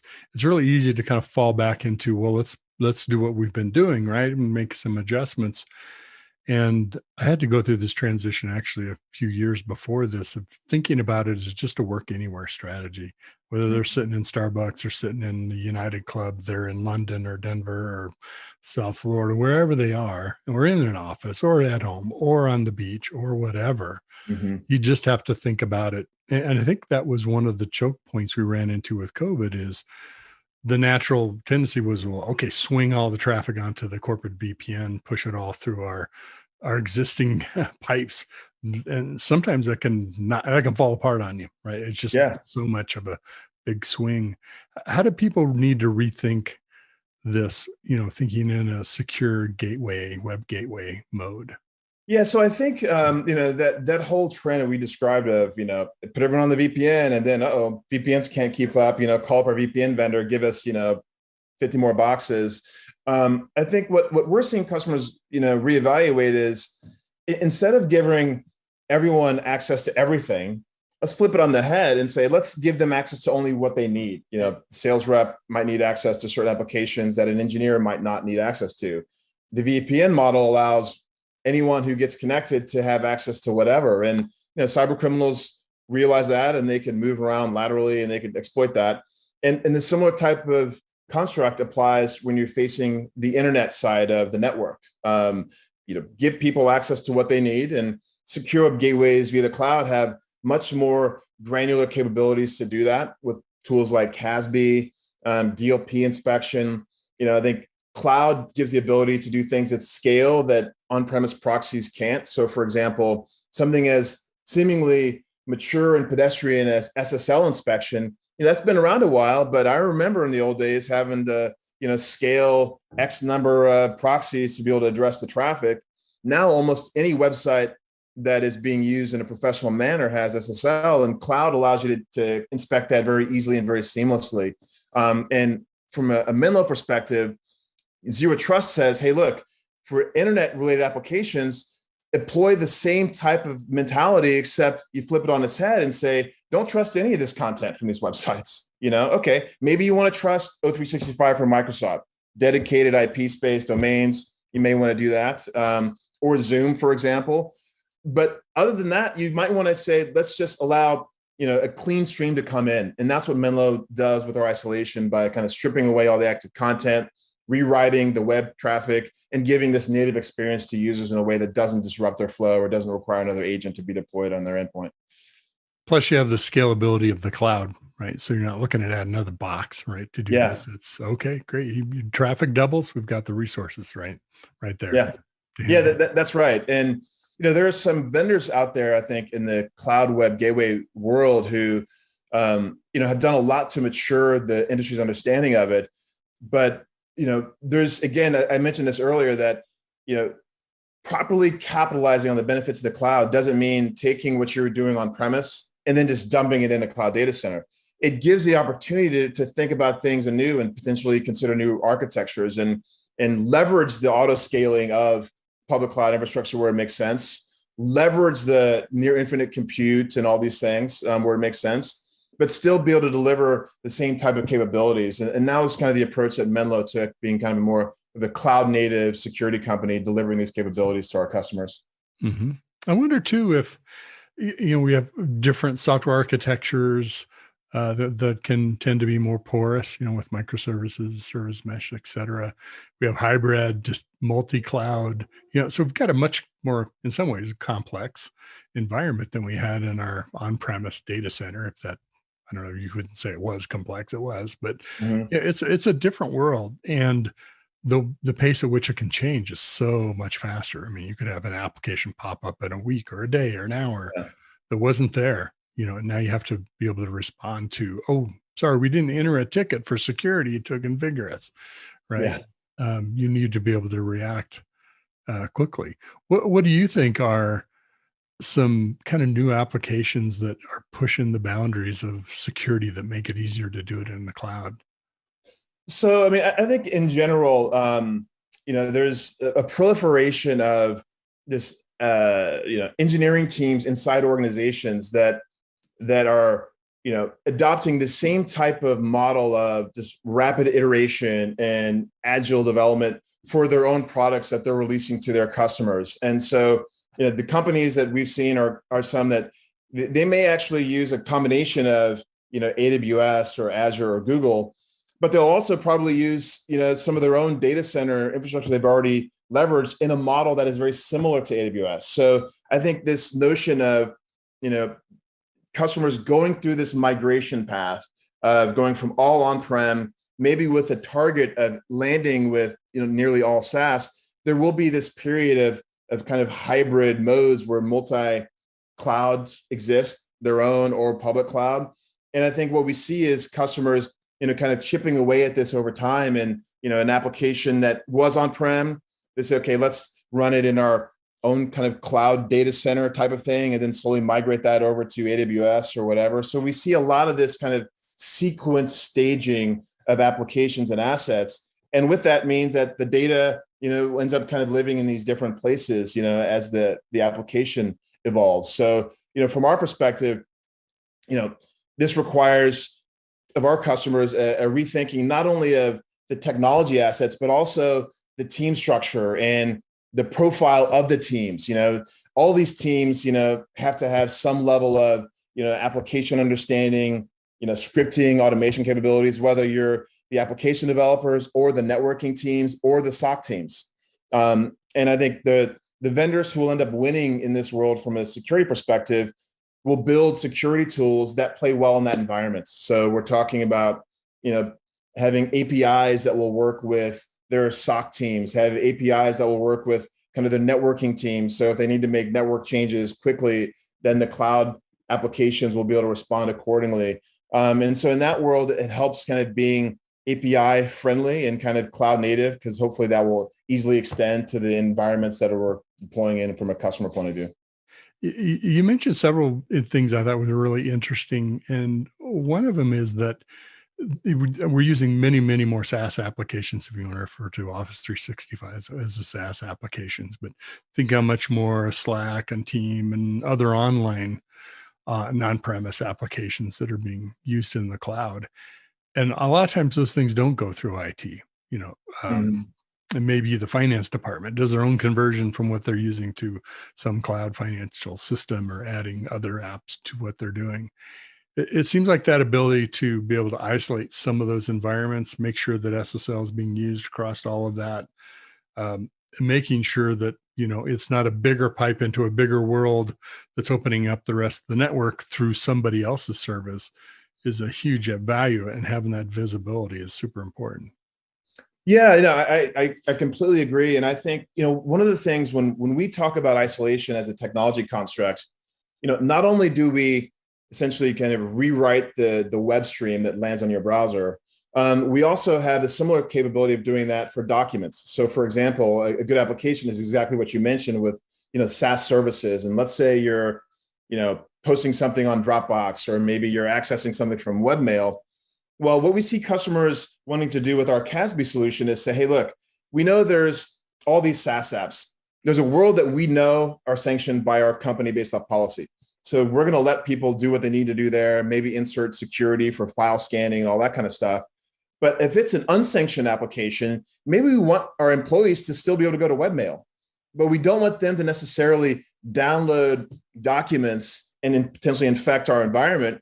So what they can use Menlo's approach for is to basically use isolation of the document. In this case, the document gets kind of rendered, as a safe PDF, so someone can actually still access it, because IT departments don't want to be, Dr. No and just say you can't do anything, because that, in today's environment, younger employees, millennials, like that doesn't work for them. But I think people realize that there is a balance between security and still being able to do your job and maintain your own kind of life. So with unsanctioned applications, we'll give people the ability to actually still go to these applications, but then use isolation to render documents in a secure fashion, or render the content in a secure fashion, to give kind of the IT teams maximum flexibility based off policy and the use case of their users. And I think that's something that kind of gives users the ability to strike the right balance based off their employee base and their business needs. Mm-hmm. I think a really good point. Where do people typically make this transition to a secure web gateway? Is it I'm in the process of moving to cloud, I'm setting up my infrastructure, getting ready to move my apps and interconnect, with third-party apps that I'm using. Let me set it up then, or is it oftentimes, no, I'm in the cloud, I've got to figure out a better way to do security. Let me add a secure web gateway to it. Yeah, so I would say there are kind of two types of customers, as you alluded to. There's like, next gen companies who were born in the cloud and they've only ever known the cloud. Like consider any of your contemporary startups that are now successful public companies. They predominantly born in the cloud. They might have added some on-prem stuff for a variety of use cases, but predominantly they're cloud first, and they're a different type of sell, and they get it and they understand it. And as they have their workforce more broadly deployed, it just makes sense for them to have a way to instrument policy and security across their workforce. The customers who are coming, from an on-prem environment, maybe traditionally large financial institutions, healthcare, maybe military and defense environments, for them, I think we've seen an acceleration of their adoption over the past several years, and really culminating with COVID, as they realize, like, hey, look, this is just very problematic and costly, and the TCO associated with maintaining this is problematic. Main drivers that are the tipping point: remote use, SSL inspection, and just having to deploy another box to do CPU intensive scanning. And I think just this overall notion that they realize that the SaaS adoption, it's here to stay. You're not getting that genie back in the bottle. Oh, and by the way, it is making the company more effective, efficient, and in a more cost-friendly manner. So how can we find a way to embrace that trend and make our business more successful during this march towards digital transformation, but do it in a way that aligns with our own, cadence of adoption? And I think those trends kind of culminate, and we'll see a lot of customers start with, the kind of CASB use case of, securing these applications and doing it in a way that makes sense for their policy, DLP, and security related reasons. And that's one of the main drivers we'll see for a lot of our customer engagements when they're coming from on-prem. Interesting too. I can totally see that evolution that people have to go through. Are there any operational considerations that folks need to make in thinking about security differently? Is it different from an operational world, making it easier, less false alarms, those kind of, because we're adding more stuff, right? And I had a CISO tell me once, every product I evaluate whether it adds any work. If it adds any extra work, I don't look at it, because we don't have resources to do it. I can't add more stuff. I think that's a very valid, concern from buyers, and we hear that a lot. They don't want more alerts for the SOC team. They pretty much don't want another pane of glass to manage, configure, and look at reporting. So I think that all these products need to think about it through the lens of not only who's going to be typing away, setting policy, but also the CIO, CISO, the people who are going to be consuming the reporting and where they can get access to the information they need to evaluate their purchase decisions and that sort of thing. So I think on that level, having an API-friendly platform that can integrate seamlessly with security orchestration tools that might be at place in their security operations center, that can integrate with other networking devices, all that stuff helps alleviate that friction and that pain. And I think, one of the things that we've seen for customers who deploy Menlo is that with isolation, we actually reduce the number of spurious alerts, because, you're not getting all this gray area of, vendors who rely on detection saying, hey, we don't know enough to say this is bad. We don't know enough to say it's good. So we're going to just flag this as an orange or, whatever. But, hey, you'll have a human being who can look at it and they'll decide. All that stuff goes away with Menlo, So what we're able to do is just deliver this clean stream. And we've seen multiple customers who, their alerts dropped, 80, 90% because of the fact that the data that they're seeing of their users is no longer being triggered by their endpoint detection tools, these other tools that, are kind of living in this gray area. And that means a lot to our customers and kind of their SOC teams. Cool. What does it take to set up something like this? What's the implementation process? Yeah, so there are a couple of different ways. It depends on where the customers are coming from. I mean, I think the most fundamental, simple approach, since it is SaaS, is that they don't need to deploy any hardware. There's the pack file that lives on all their endpoints, which basically will point traffic from their computers, laptops, et cetera, to our cloud form factor, and that's easily disseminated. Or in some cases, they might want to route traffic from their firewalls or other upstream network devices to us. All those things typically, take, less than one business day, to get up and running. And we've had customers, one of our biggest accounts is the Defense Information Security Agency, and they've, entered into a long-term business relationship with Menlo, and they have all these different teams who are deploying our technology, different military groups, different, defense agencies. And it's basically, hey, Menlo, we need to get up and running on, this particular agency. And it usually can happen, within, a matter of, several days at a maximum. We've had customers scale to tens of thousands of users, in a matter of hours. And that's, again, leveraging the benefits of cloud computing. In the old days, it would be, okay, let's have a pilot for a couple of users and let's, get 1 or 2 boxes. Okay, great. Let's do the math. Okay, we have 10,000 users. We need 5 more boxes. And then if they need to scale quickly, then they got to make a phone call, have the box get shipped and all that kind of stuff.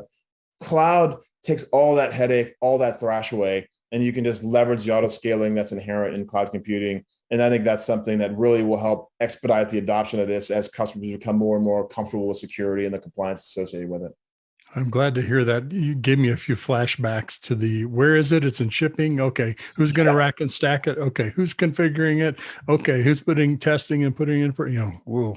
Yeah. The weekend change requests, by the IT guy coming in on a Saturday night, all that stuff. It's a lot of that pain is gone away by, the new form factors. Mm-hmm. Cool. How do folks get hold of this, get access, try it out? Where do they go? Yeah, so come to menlosecurity.com. We have a contact us. You can try now. We have ways where you can kind of, go down on the self-service path to play around with it and see that, try menlo.com. Or just, feel free to, shoot me an email directly, nick.edwards@menlosecurity. Happy to help point you in the right direction to cut through all the red tape. We have customers who will call up on a Monday with a security issue. We can be out and deployed within that week to get them the security they need. And we're happy to help customers meet them where they are. Excellent. Cool. Well, it was really fun talking to you, Nick. Thanks for joining me today and hearing more about secure web gateway technology and services that you guys offer. All right. Thanks a lot, Mitch. Appreciate you having me. Appreciate it. See you. You bet. Look forward to talking with you again. Join me in thanking Nick Edwards for joining us today, VP of Product Management with Menlo Security.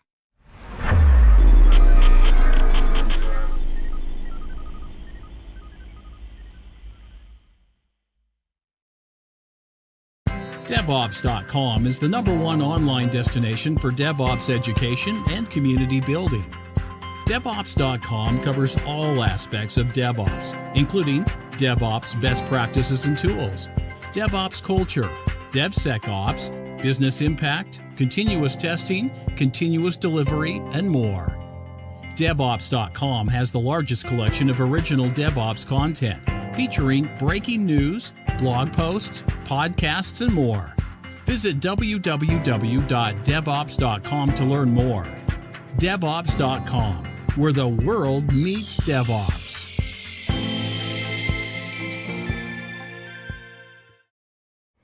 All right, that wraps up another episode of TechStrong TV. I hope you enjoyed today's broadcast as much as I did.